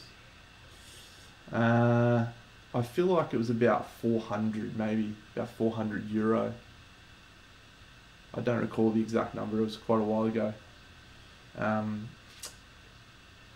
Yeah. So, and one of the little things I said before was my collection is of models that I think really represent the character of an artist, like their style, and that chef from Macca is like just pure Macca, and you see his other works, it just, you know, it's his straight away.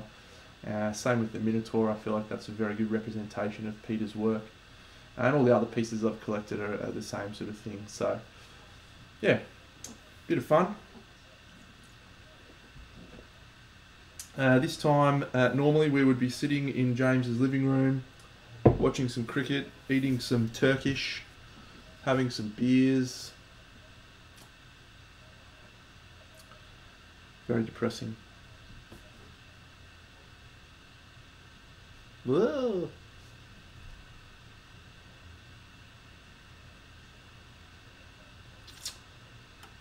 See you, Cujo. Thanks, mate.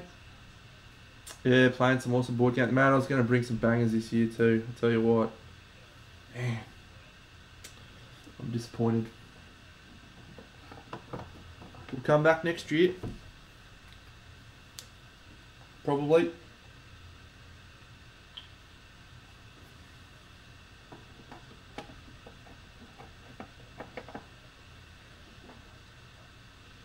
Yeah. I'm pretty upset. It really hit me this week. Oh, Cujo setting up some Mage Knight, and that is my guy. Get amongst it.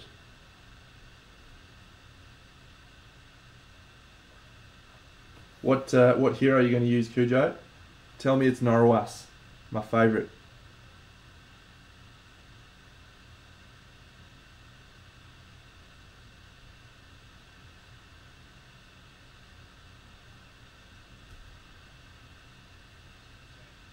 No, we've missed him. Ah well. Mage Knight is great. I bought it in maybe June, and I think by the end of July I'd played 57 solo games. So, good game, that Mage Knight.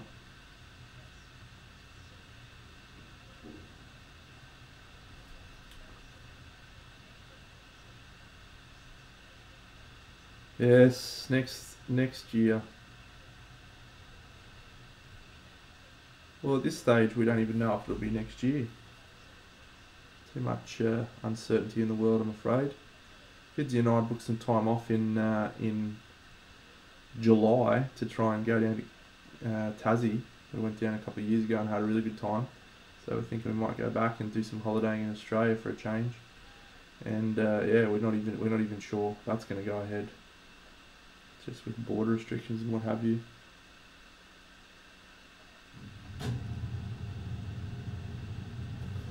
Who knows?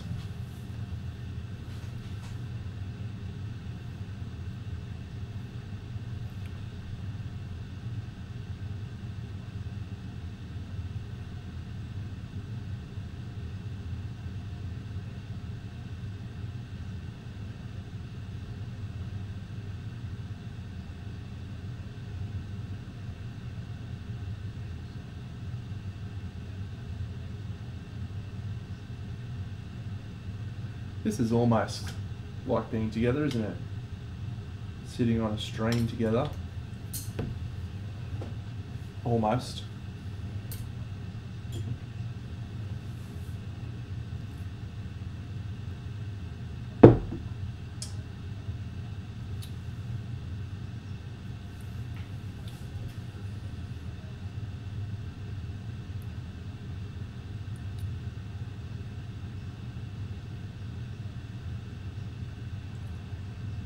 Yeah, Dr. Flink, I'm surprised. I was surprised when I first started buying artists' work, how artists choose to price their work. I'm personally pretty cheap with my work, I think. But yeah, there's many artists that are not much more expensive than me and probably spend about 5 times as long on a model.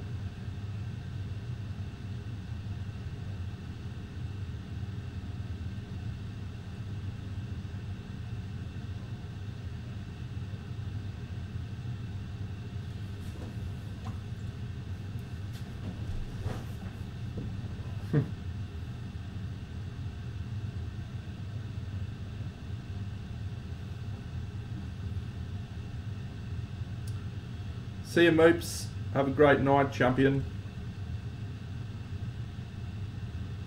Enjoy. Say hi to Ricky and Finny for me.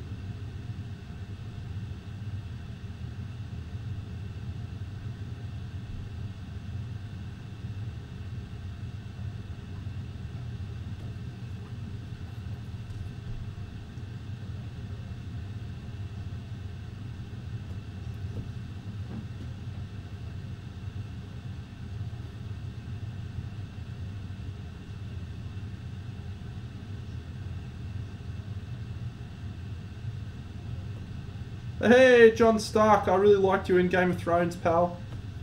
You're my favourite guy. King of the North. I'm King of the North.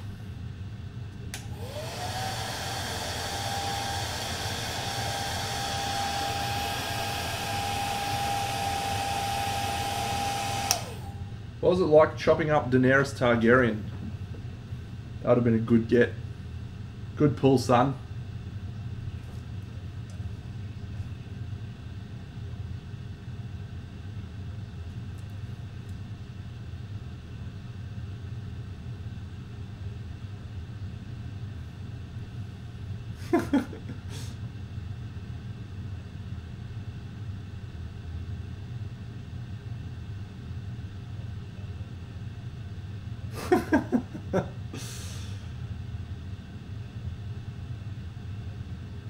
One thing I noticed last night, Leaps, a lot of the Australian colloquialisms don't always translate. There's a prime example.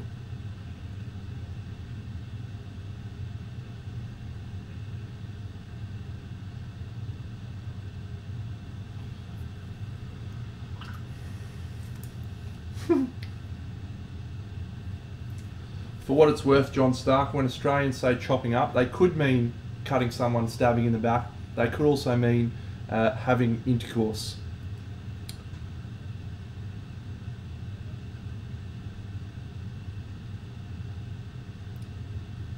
Well, good for you, pal. How many streams is this now, Ben? For me, this is stream number 5 or 6, I think. John Stark, what a legend. He chopped her up right in the back. Well, that has a different meaning now.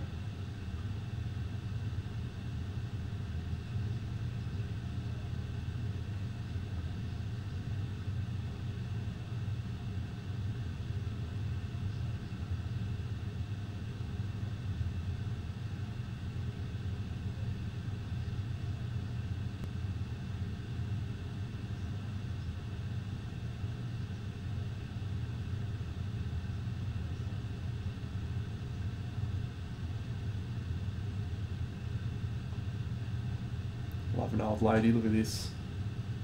How good.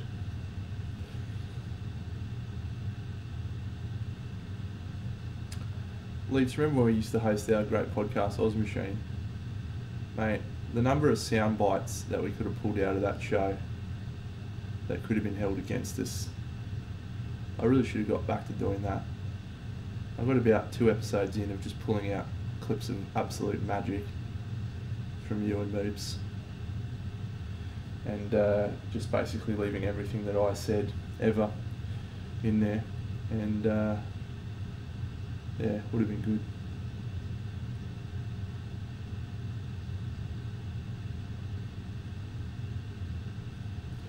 It was, let's be real.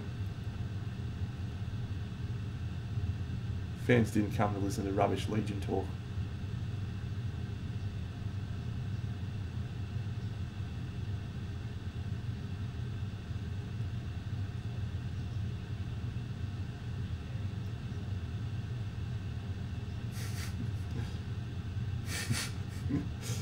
Good yet.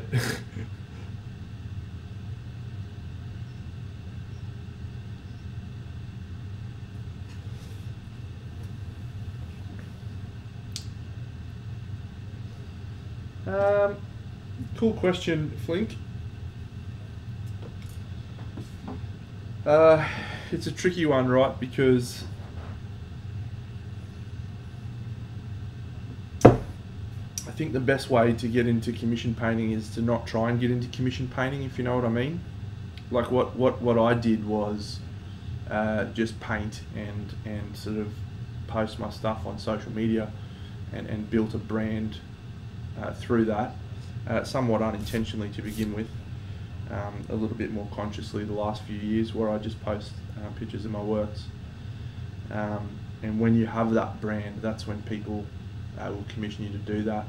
I find if you go out advertising that you're a commission painter, or you're trying to chase down commissions, it doesn't work that well to get commissions. Yes, social media, having a brand is the most important thing, and if you're not doing social media work, and it is work to constantly regularly post on Instagram to get into the algorithm so other people see you and engage with people that are commenting on your posts and that sort of stuff, all those things will help build your brand, which is what gets you noticed by the people that are interested in commissioning display work. There's a few people out there that that buy collector's pieces. There's actually a really big active group of Chinese collectors that are on Instagram, and it's just a matter of working hard and having a product that they're interested enough in that you can tap into. Yeah, that was sort of the way I approached it, not actively promoting myself as a commission painter or trying to chase down work, but just promoting myself and doing what I was doing, and the rest sort of came about as a result of that.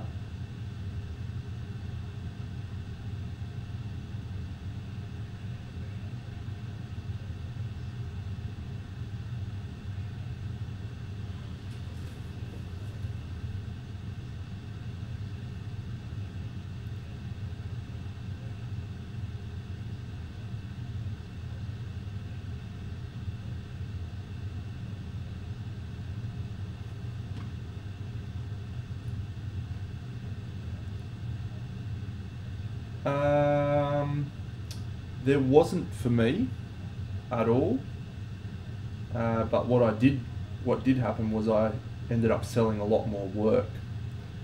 So I guess there was a flow-on effect from that, particularly from a few big collectors that probably hadn't heard of me before, Monty.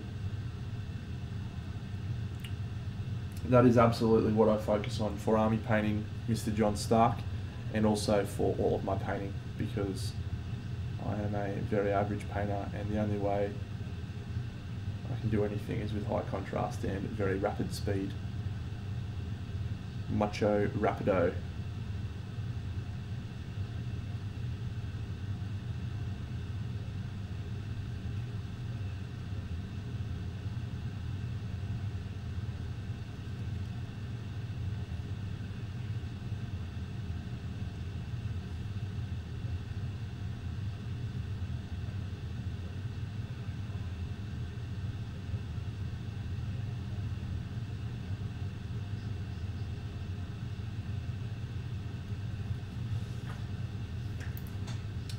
we're going to zoom in and try and do some eyes.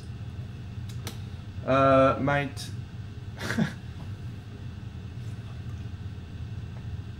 it's not an easy question to answer,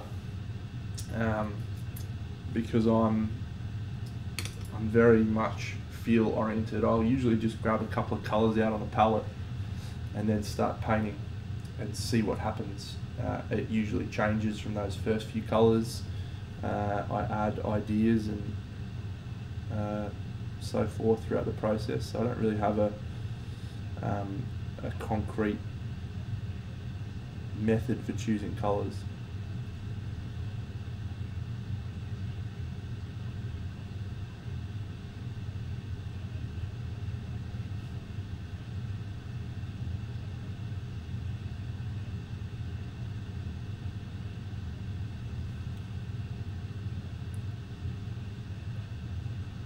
Been watching much of the cricket leaps.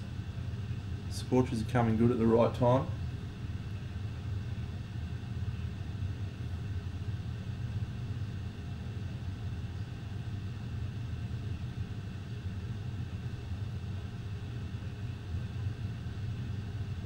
No, it is definitely OSL, mate. Definitely OSL. I was just chatting before about...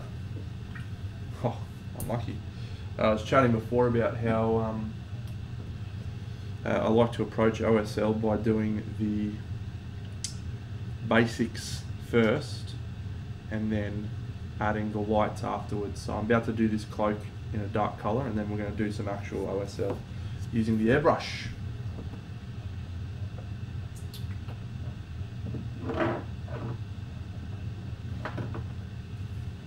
Yeah, man, the cricket has been absolute banger. There's been some incredible games. 2 nights ago, the Renegades and the Stars was a massive game. The Stars lost the game and they had the Renegades on the ropes. The Renegades needed 41 runs from the last 3 overs and they pulled it in.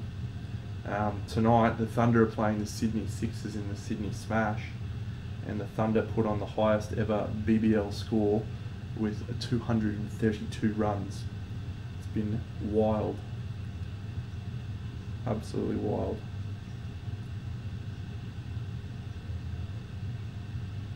Yeah. So it's been a really good year actually. The BBL, the quality is really good this year. I've enjoyed it a lot.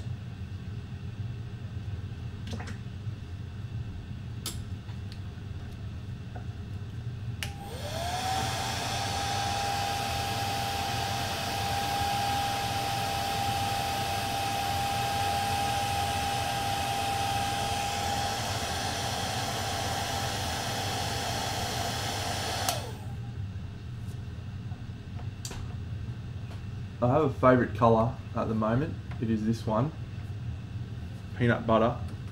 I have a second favourite colour, orchid light from Nocturna. Boop. Super fun colour for highlighting cold highlights. I like it a lot.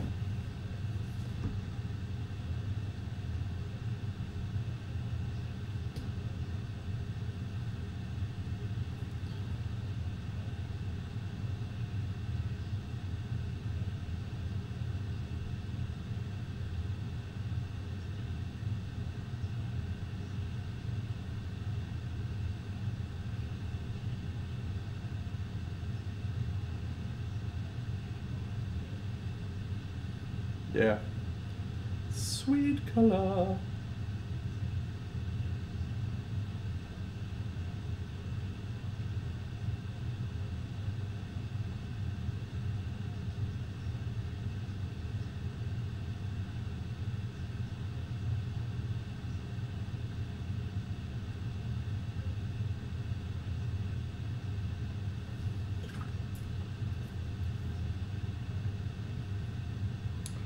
Oh, peanut butter. My favourite colour. Love it.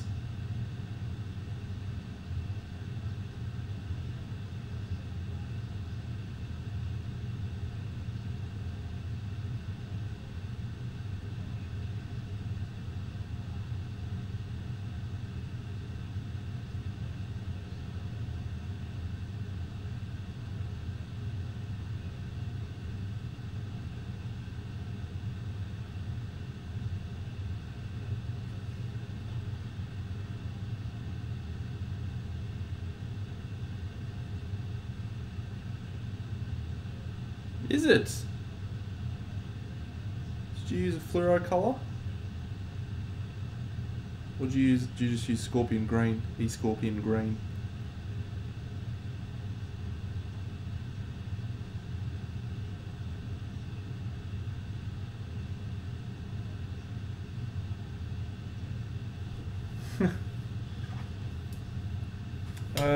There was a period of time I was painting every day. I haven't been for the last few months. My girlfriend got a little doggo, and so I've been hanging out with him, helping out with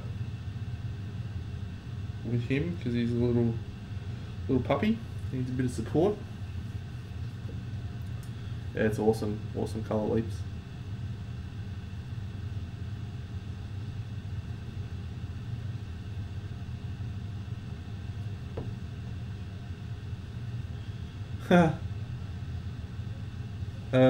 That was one of my favourite colours, Jewed-Up Rotting Flesh, back in the day. I had like 5 Games Workshop colours that I just used on every paint job. So one was Vermin Brown, Scorch Brown, Rotting Flesh, Red Gore. Those are my favourite ones. Yeah, little Hugo, mate, he's a legend. You got to follow him on Instagram if you're not already. He went to dog daycare today. And there's another little puppy around his same age and same size as him that looks very similar, and they hung out all day playing. It's very, very cool. Actually, I'll post a video of it in the chat for you, mate.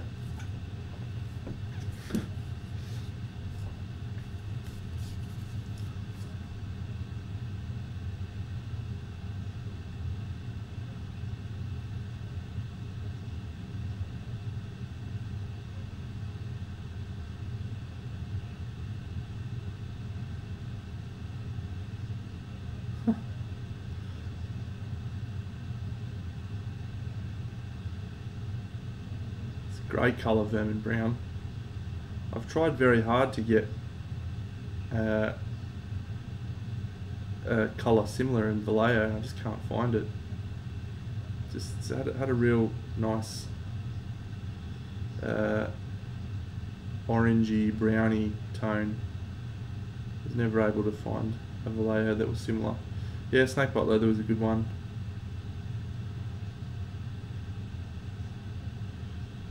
There you go, Leaps. I just posted the video in the chat.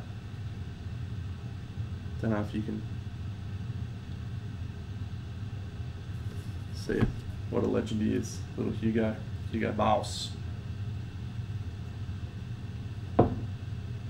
All right, so this is the overall scheme at the moment. So this, I'm going to darken up this purple. I'm just over contrasting that so I can bring that down in a second. And then we'll add the green. We'll add the green, I think.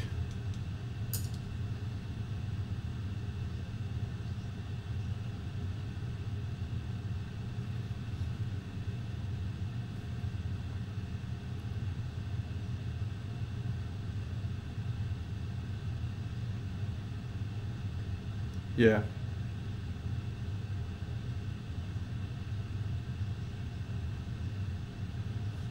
I think the game colour range did, but I've tried many colours and none of them are like that Vermin Brown.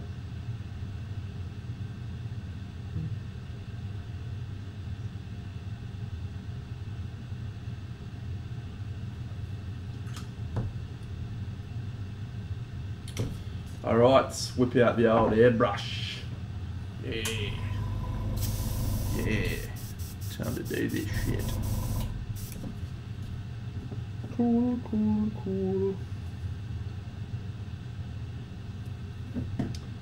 So Leaps, this is for you, pal, because I know you are a really shit airbrusher and want some help.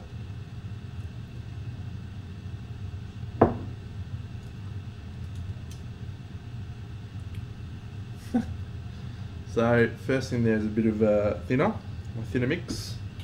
I'm going to go with a little bit of this colour, which is Signal Blue from Layer Model Air. Maybe add a little touch of black from Chimera. Just do a little wee bit of mixing in the pot. Magnificent. And there you go. So if you're having paint splatter leaps, you probably want to turn your spray up. I don't have that problem because I'm not really bad at my airbrush. So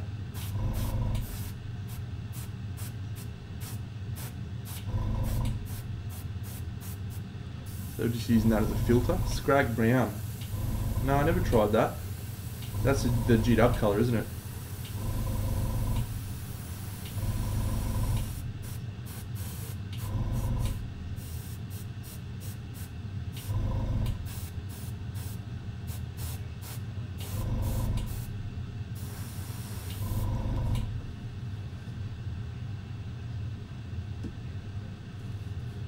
I mean, you're very right. You don't always go heavy thinner.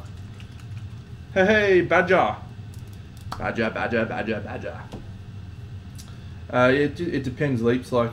But if you're having problems with paint spattering, then I would suggest you go a little bit less paint and a little bit more thinner, because that'll help it flow through the brush a bit better. The thing with the airbrush, you can always do more coats quickly.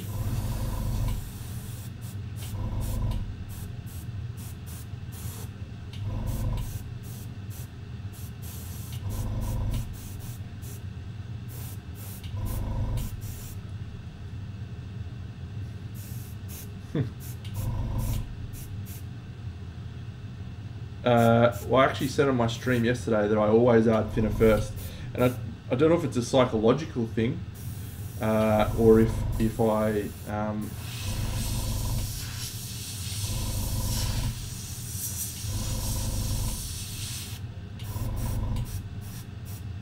or if it's if it actually has an impact.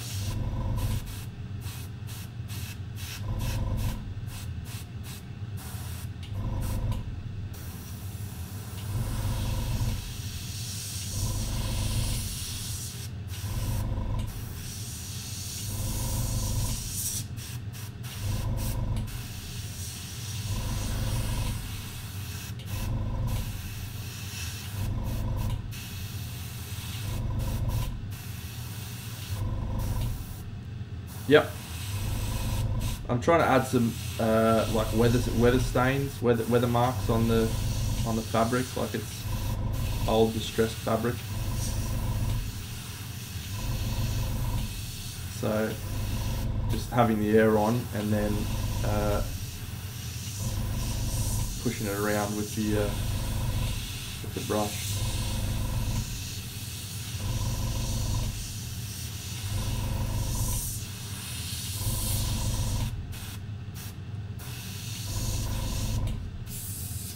That's another way you can do veins. If you want to do some really cool stuff with veins, you can do that.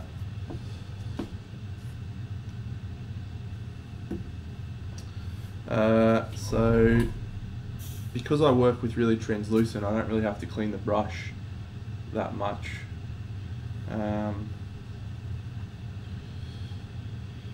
So I want to darken this up, but I still want it to be blue, so I'm just going to use a little bit of black, but I'm going to be very sparing with this. A little bit of mixing. So Leaps, if you're ever not sure, I'd recommend getting out a little bit of paper towel or white paper and just spraying your for me that's a pretty good consistency.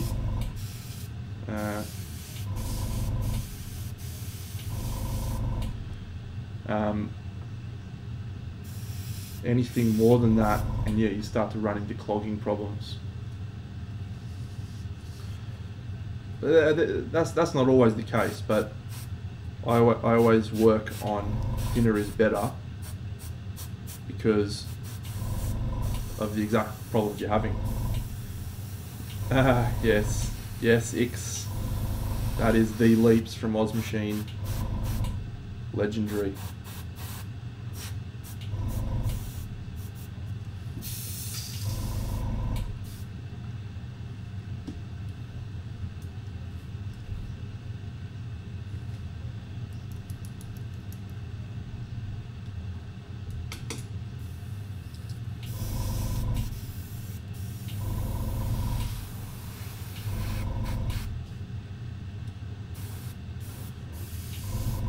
So again, leaps, this is, you can see it's still very, very dilute.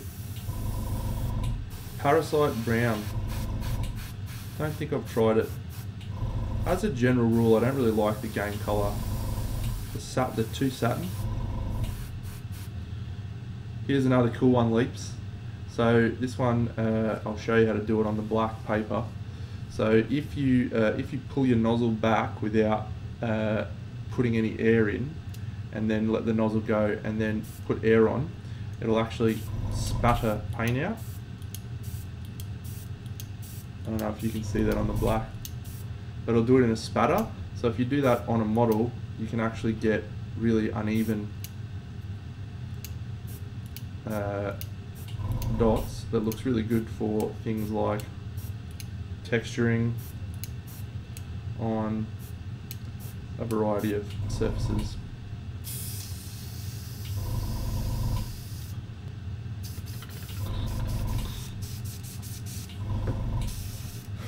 Focus and Fury.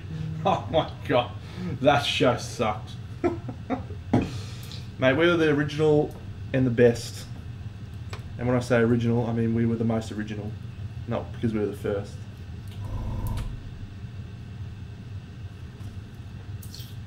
Focus and Fury, please. What were those dickheads from Canada called that I used to rag on all the time? What were those guys? Oh shit, I can't remember their name.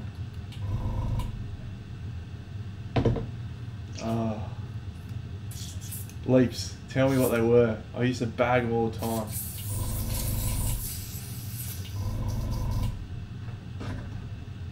They were absolute peanuts.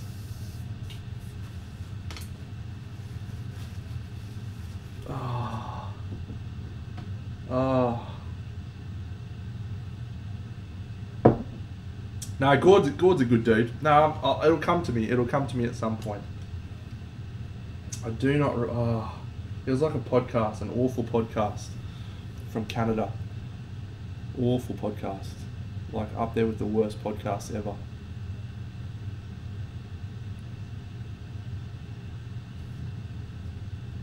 Wooka wooka omnis. No, it wasn't that one. I'll never forget that. Never forget it.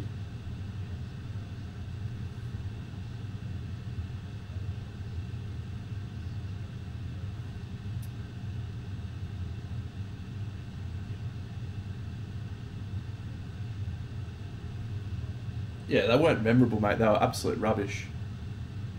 Oh, man, this is going to bug me for hours now unless I can figure that out. I might have to go on my Twitter, see if I can find it.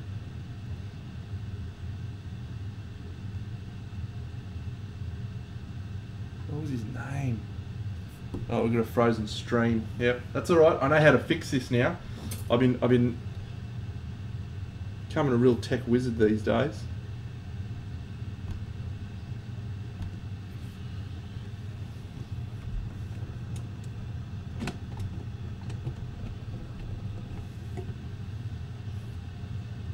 Activate.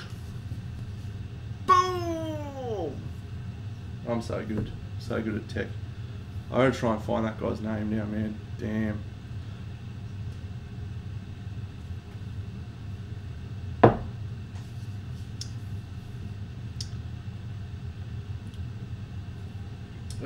All right. So I feel like this color's starting to come together and something quite interesting. So I like that.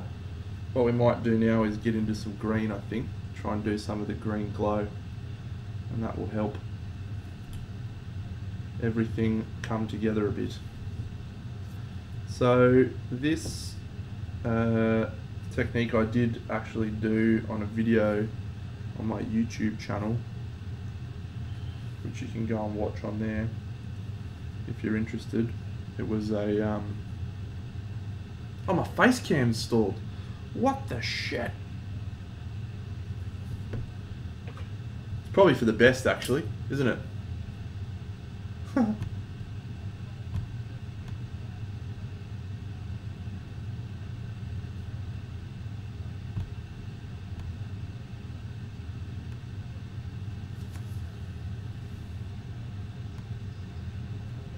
Head like a beaten favourite, hey? Face like a drop pie.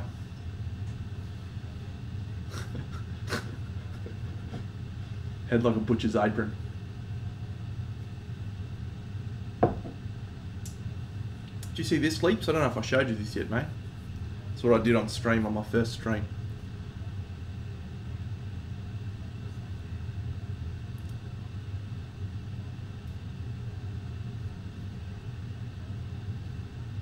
Actually, this is what I did on my second stream. This dude is what I did on my first stream. I did this dude in 4 hours. I'm not really happy with him at the moment, so I'm going to come back to him later.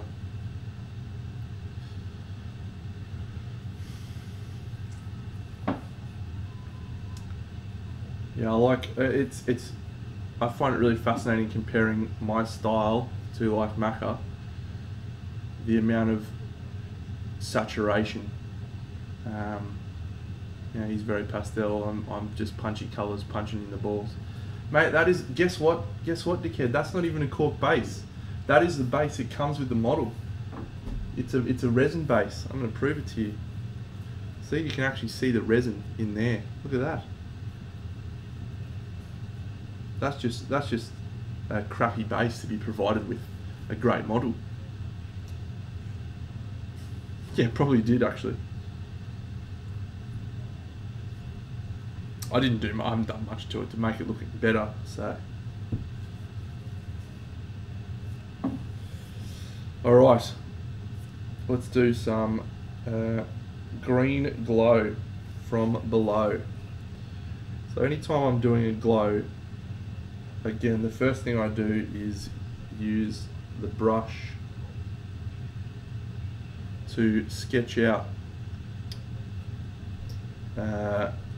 where I want the lights to be. So to do that, I'm actually going to grab this bad boy out and maybe blue tack it in place so we can get a really good sense of it.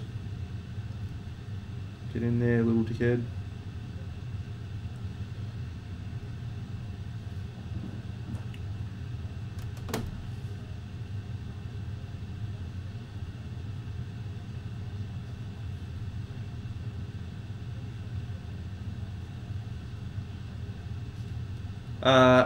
He'll have to do something with him because he's just going to look like a jerk otherwise.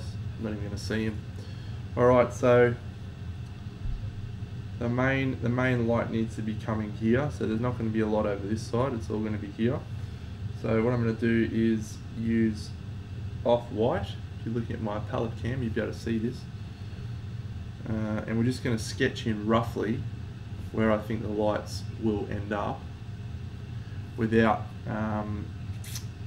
being too concerned at this stage, because it's going to get airbrushed over.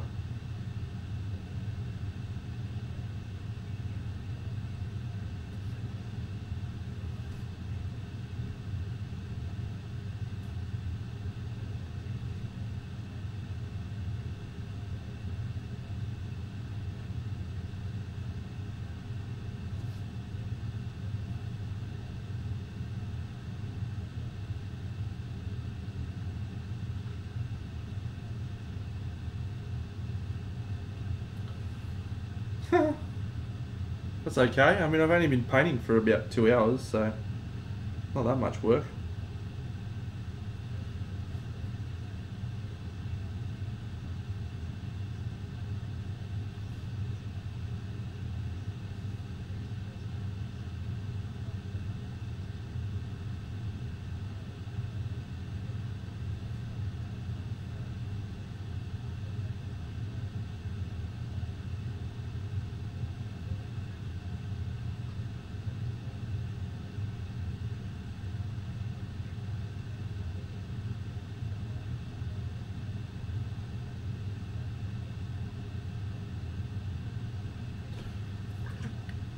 Yep, smash some white in there. So that is probably enough. So what we're going to do now is use several layers of the greens over the top, but I'm actually going to start with a darker green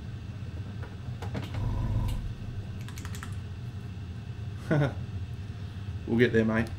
It'll be bright enough, I promise. Eye-watering.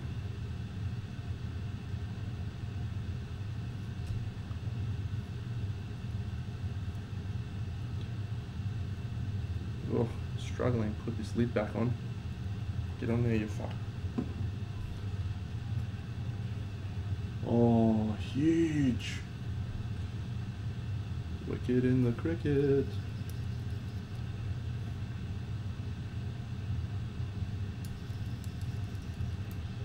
So this is a relatively dark green, and this one I'm going to use to blend the areas around the white.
So one trick you have to keep in mind when you're doing non-metallic metal, not non-metallic metal, sorry, OSL, and it's one that people often get wrong, is the reflected light has to be not as bright as the source light. So when you do your reflected light, it has to be a not quite as intense colour. I do have a tank. It's all good. That water that you're seeing spraying everywhere is actually me being really messy.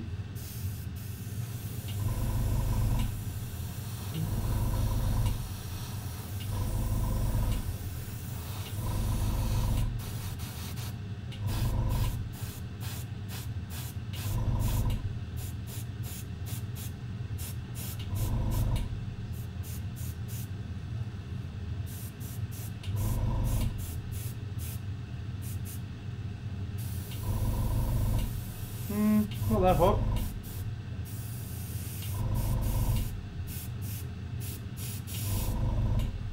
Goes alright.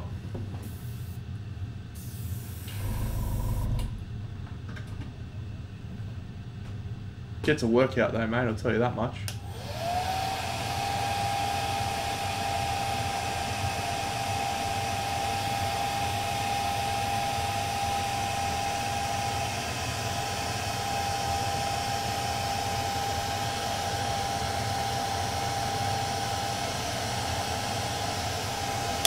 Now the start and stops just because it's getting up to maximum pressure.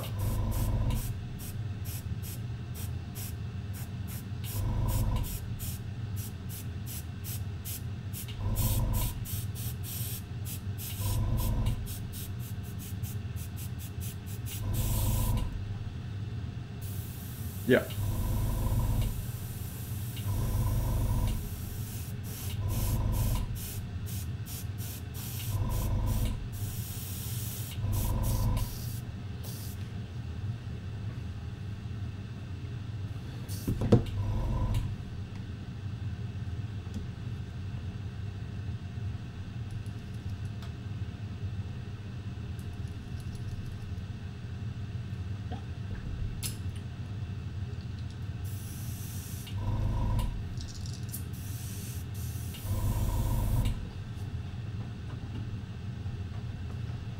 So you just got to build it up in layers, like.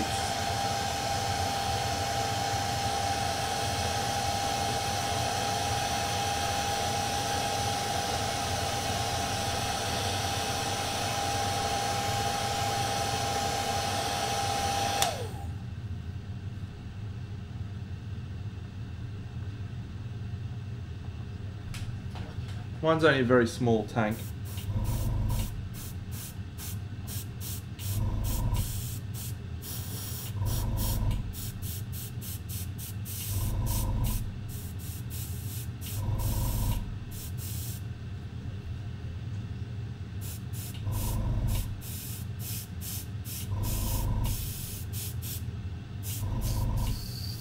Cool. We'll leave that as it is for the moment. And I'll go back in and do some brush work.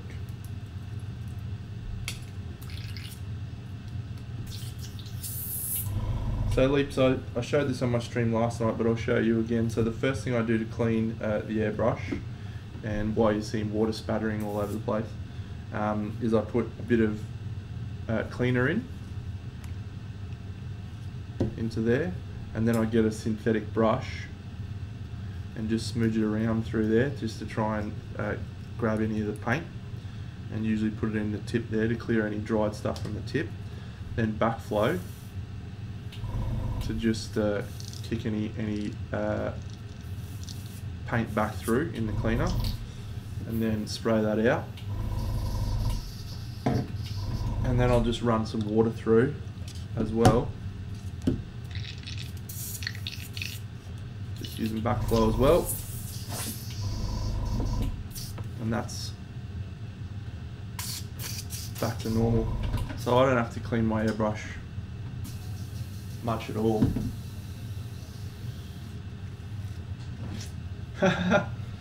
There's actually a painter by the name of Javier Gonzalez, RC Studio. He actually uses airbrush cleaner in his dilution mix.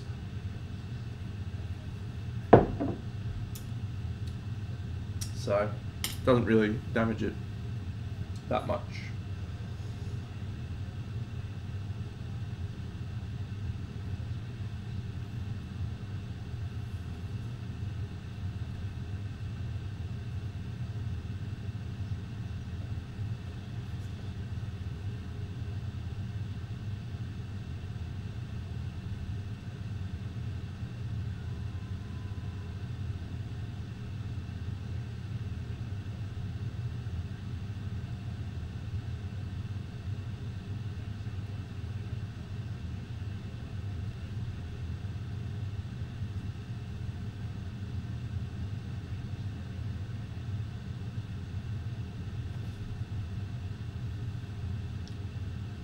Javier Gonzalez, I do have his book, yes. I buy most of the painting books that come out, have a read through them, and then well, I used to give them away as painting prizes at CanCon, but I didn't this year. The latest book I bought is Kirill's book. That one is a bit of a mind bender.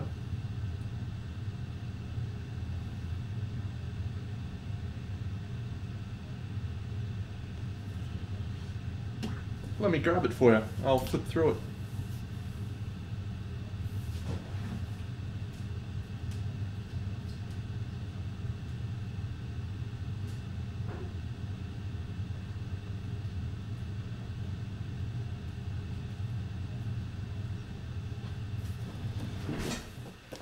Well, here she is. She's a big boy.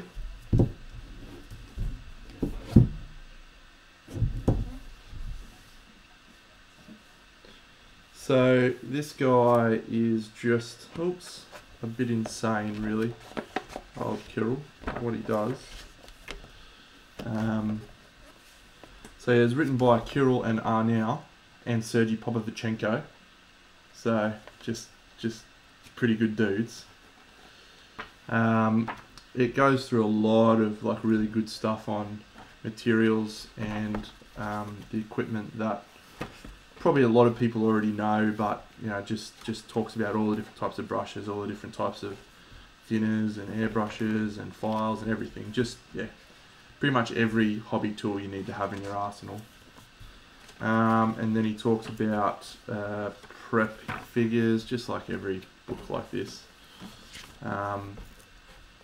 He remodels faces there, and then this whole section is all about colours, and he talks about subtractive colour theory using magenta and cyan and yellow, which is pretty sweet. There's a lot on colour theory in the book, heaps and stuff, and this is all still colour theory. There you go. So that whole section there is colour theory, like that much. So pretty pretty decent section. And then he goes into lighting, and again, like the lighting examples he gives, and that's pretty useful. But a lot of this stuff was stuff I already sort of felt pretty confident in. Didn't really add too much value for me, most of this stuff. But when we came into the step-by-step sections and techniques, this is where I found it started to find its voice and became quite interesting. So he talks about Kirill's technique is called stipple glazing, and so he talks a little bit about stipple glazing. He talks about using oils and yeah, sponge technique, how to get texture on sponges and stuff. This is Kirill Knave's bookmate from AK Interactive. So here is some really awesome Kirill stuff. So again, he talks about like classical theory. This is the bread and butter of Kirill's work, right? So he goes through and blocks out colors like this, and like this is just straight white, and this is just like straight grey, and this is just like straight red and blue, and then he uses stippling to turn this into this. And if you look, the way he does it is just he gets the colour and he just like goes and just blends it. That's his technique. So he stipples and then he glazes over it. It's a stipple glazing. But yeah, I mean it's worth getting the book just to look through that. So the rest of these sections are yeah, it's really interesting texture. Like, look at this guy, great stuff there. Really cool. But I think what Kirill's most famous for is his non-metallic metals, and there is a gigantic section at the back on non-metallic metals. So yeah, it's fairly historically bented because Kirill does a lot of historical box art. Does a lot of fabric textures and shit, freehand stuff. But yeah, I think the whole last section he talks about OSLs and non-metallic metals. Alright, here's him doing some fabric patterns, because this is totally fine, right? Everyone's got time to do that. Fuck off, Kirill. Yeah, fuck with. Look at this. Bullshit. Yeah, so this is Kirill's trademark, is this type of non-metallic metal. And so this second last section is on non-metallic metal. So I'm at page 305 at the moment. Yeah, just paint all of the fibres and all of the little fucking fabrics, you joker. So here we go. So he talks about reflective surfaces, and this is really good stuff, this whole section. Like just talking about how specular highlights work and how different highlights reflect on different surfaces, what highlights look like on reflective surfaces and chrome surfaces, and like goes into really like lots of detail. And then yeah, it shows how colour interacts on all of those different surfaces, which is great. How actual light reflects on metallic objects. Yeah, the wooden wheel's crazy, hey. Actually, I also watched his miniature Minotaur painting videos, Kirill. I think that he actually does a similar technique to me for wood. Yes, but here we go into the basic metallic painting, and then we get into non-metallic metal, page 345, there you go. And if you watch this this section, I love that, by the way, that's full Kirill right there. Interesting textures and colours, and yeah. So like he breaks down how to do those colours that he does. He shows non-metallic silver. This is all just like the theory behind it. Oh yeah, Kirill, he wins everything, mate. This one's my favourite. I don't know if you've ever seen this one, but there's a reflection in the back. I think I posted this in the chat leaks. There's a reflection of this banner in the back of this medal. It's just baller. Yeah, this is all theory. This is all just like explaining how the surfaces respond to what's around them to help you like reinforce the shapes and things. Like this is a great example here.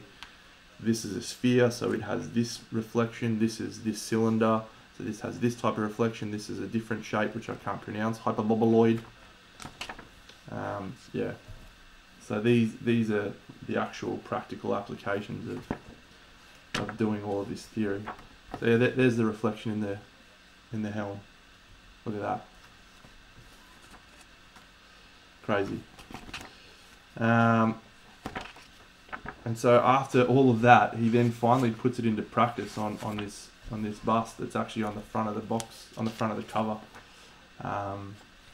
And he sort of steps down how each of these sections react to the surrounds, and this is why I bought it, to try and figure this out, and I just can't. I did see that, yeah, it was Stephen the Collector who bought it, I think. I saw those pictures. I remember reading through this section when I first got it, and I like fell off my chair a bit and said, I can't do that. I don't think I could do that in a million years. I mean, look at this. He fucking showed us step by step how he did it, and I still fucking got no idea. You're a dickhead, Carol, I hate you so much.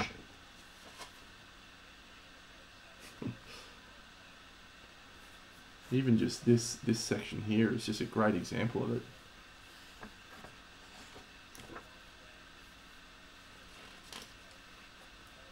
Steve the Collector, yeah. Awesome. And here's the Seek. He showed how to do engraved non-metallic metal, because again, everyone's got time to do that sort of shit, right? Let's just fucking paint little spiral patterns on your fucking shield, mate. The thing that actually got me about this bust was not that, because I thought that was textured. When I read the book, that got me. Look at the balls. The balls just look like metal balls. Yeah, it's the beads, Flink, hey? I can't fucking do it, man. He's got the orange reflections there, and he's got the beads underneath. It just blew my mind, the beads. The beads are great.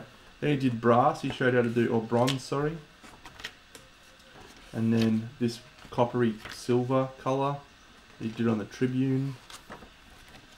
Oh, and then brass. I love this one. That brass one. That's my jam. I love that. And then this gold. Look at this. What a dickhead. I mean, this book shows you where to place them. This book shows you the theory. But I just think that it just would take years of practice and understanding. Which, hey, if you've got the time to devote to it, get amongst it. That's actually Sergio, not Kirill, but I love that. That's more my style. I can do similar to that. Not really anywhere near that level, but similar.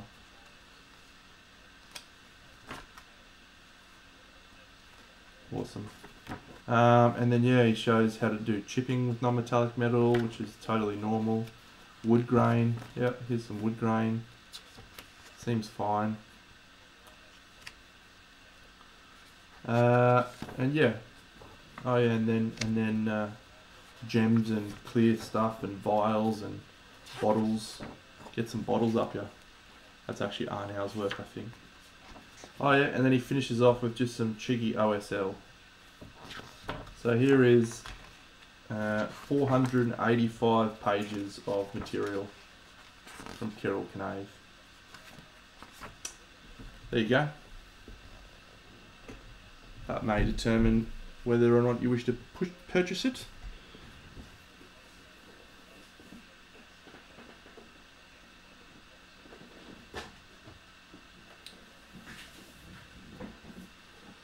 Yeah.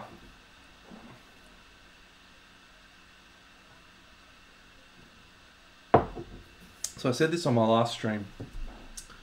Kirill's work in the flesh, it just doesn't read as well as it does in the photos.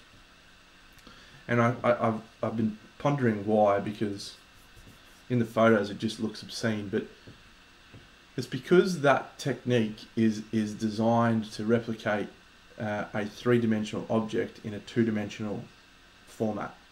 And so what Kirill's doing is putting a two-dimensional format onto a three-dimensional object, and it sort of doesn't, I don't know, it doesn't quite read right when you have it in your hand. Having said that, it still absolutely blew my mind, and I loved it. But yeah, I was like, this doesn't look quite the same as the pictures. Yeah, exactly. So here's where this trick looks like now. Bit of OSL going alright. Oh, hello there. I can't see because I've got shit. Change the mode. Heels Master, g'day mate, you're a champion. Thanks for following my chat thing. Yeah, so that's looking pretty good for my OSL. You can see this is definitely brighter than this.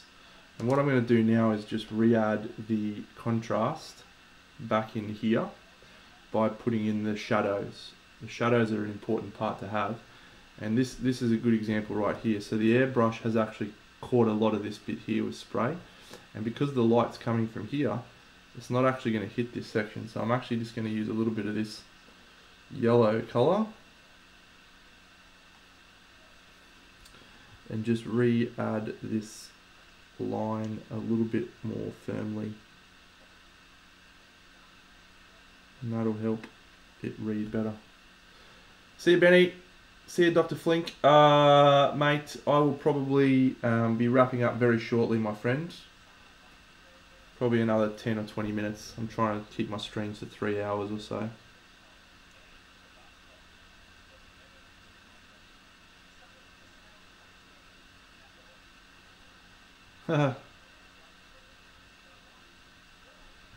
Yeah, just practice, mate. See you, Leap. See you, Flink. You guys are superstars.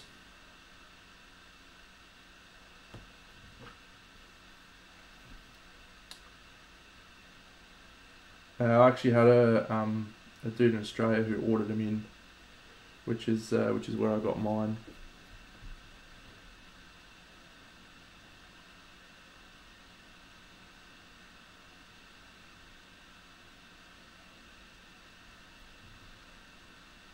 What, this work, Flickster?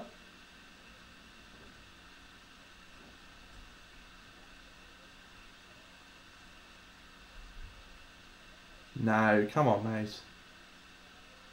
Don't be crazy. You could do this in this time.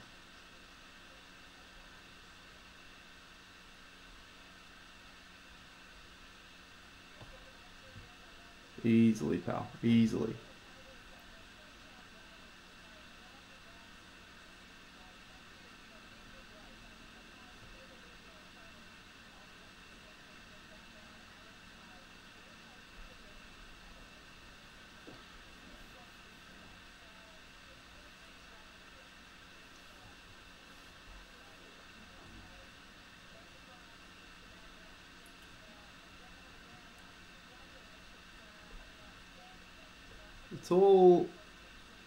It's all confidence, mate. It's all confidence and practice. And if you don't practice, then you never develop the confidence. So just get in there and have a crack.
Celery, my friend. My first display model took me a week and a half. So I understand your pain.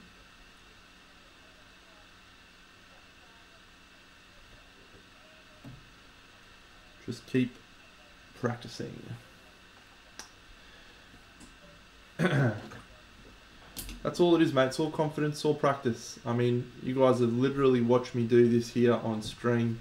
I've made plenty of mistakes, not worried too much about them, worked with some of the colours and changed things up, and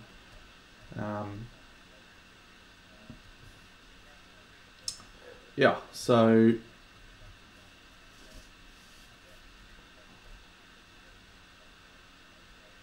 it's just about developing confidence and having the ability to just push through mistakes. Because mistakes are important. You got to learn from mistakes, so you have to make them. And if you just stop when you do the mistakes, you don't learn how to fix them. Very few mistakes are like not fixable. So just get in there and have a crack, mate.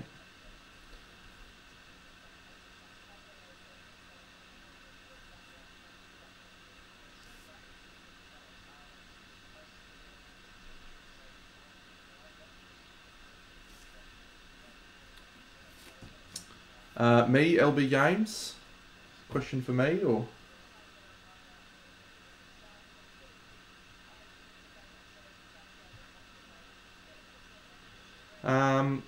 I've got a few big projects coming up soon. The first one is Camelot, with all of the Camelot models coming from Big Child Creatives. I've got a big diorama planned for all of them, all 13 of them, so that's wild.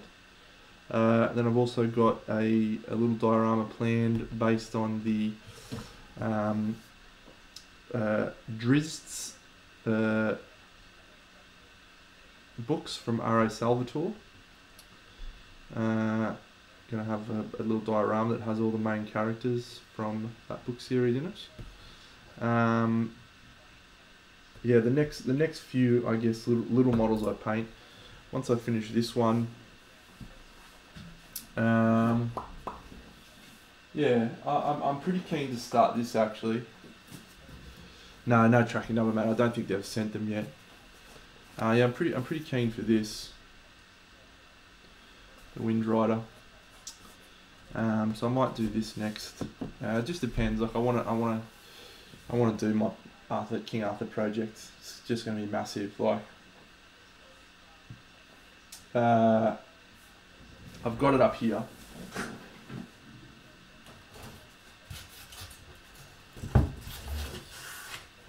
This is the diameter of my diorama table. It's 400 millimeters. It's from a rotating table, so it's actually a round table, and it's going to rotate around. And I've got a whole pile of 3D printed terrain, and I've got some foam and my foam cutting skills. Yeah, so it's literally a gigantic diorama. So we'll see how that goes. Could fail abysmally. Every time I've tried to do something big, it's never quite worked the way I hoped it would. But recently, my last few bigger projects have actually gone okay. So I'm hoping that we'll have some sort of success with this one. I sort of feel confident painting the models. I'm not confident building a scenery piece that's at the same level as the models I paint. Thanks, Maddie. So yeah, this might be my next one based on when models arrive. Who knows though?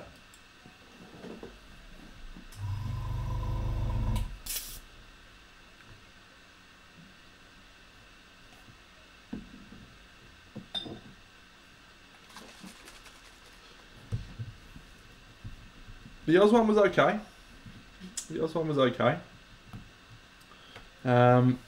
Again, I feel like it was let down by the base, and the base wasn't even very much of the model.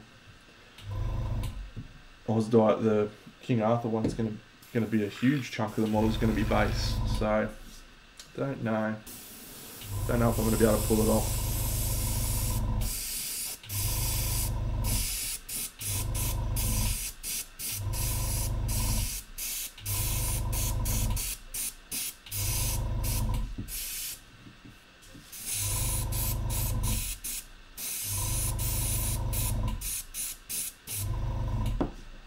This is just a varnish.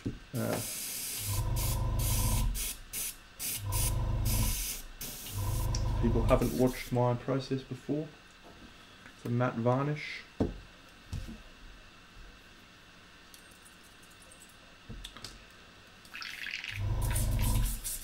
I don't know if I answered this, LB. I'll probably paint the models on stream for the King Arthur one. Just depends. Like I'm streaming at the moment because I'm enjoying it and because it's very convenient. I don't have to do anything additional. I can just turn on my camera and stream pretty much, and I don't feel like it's inhibiting my workflow.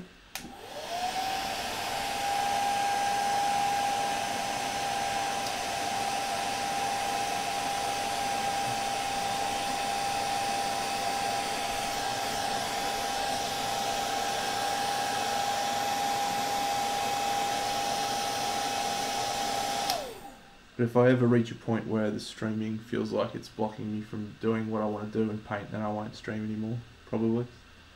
Or I'll try and fix it, maybe.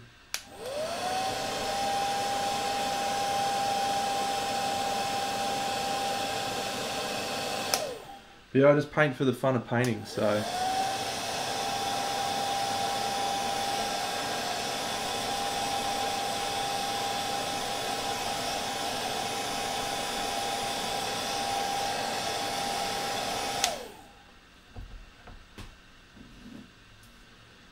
There we go. So that's tonight's work on stream.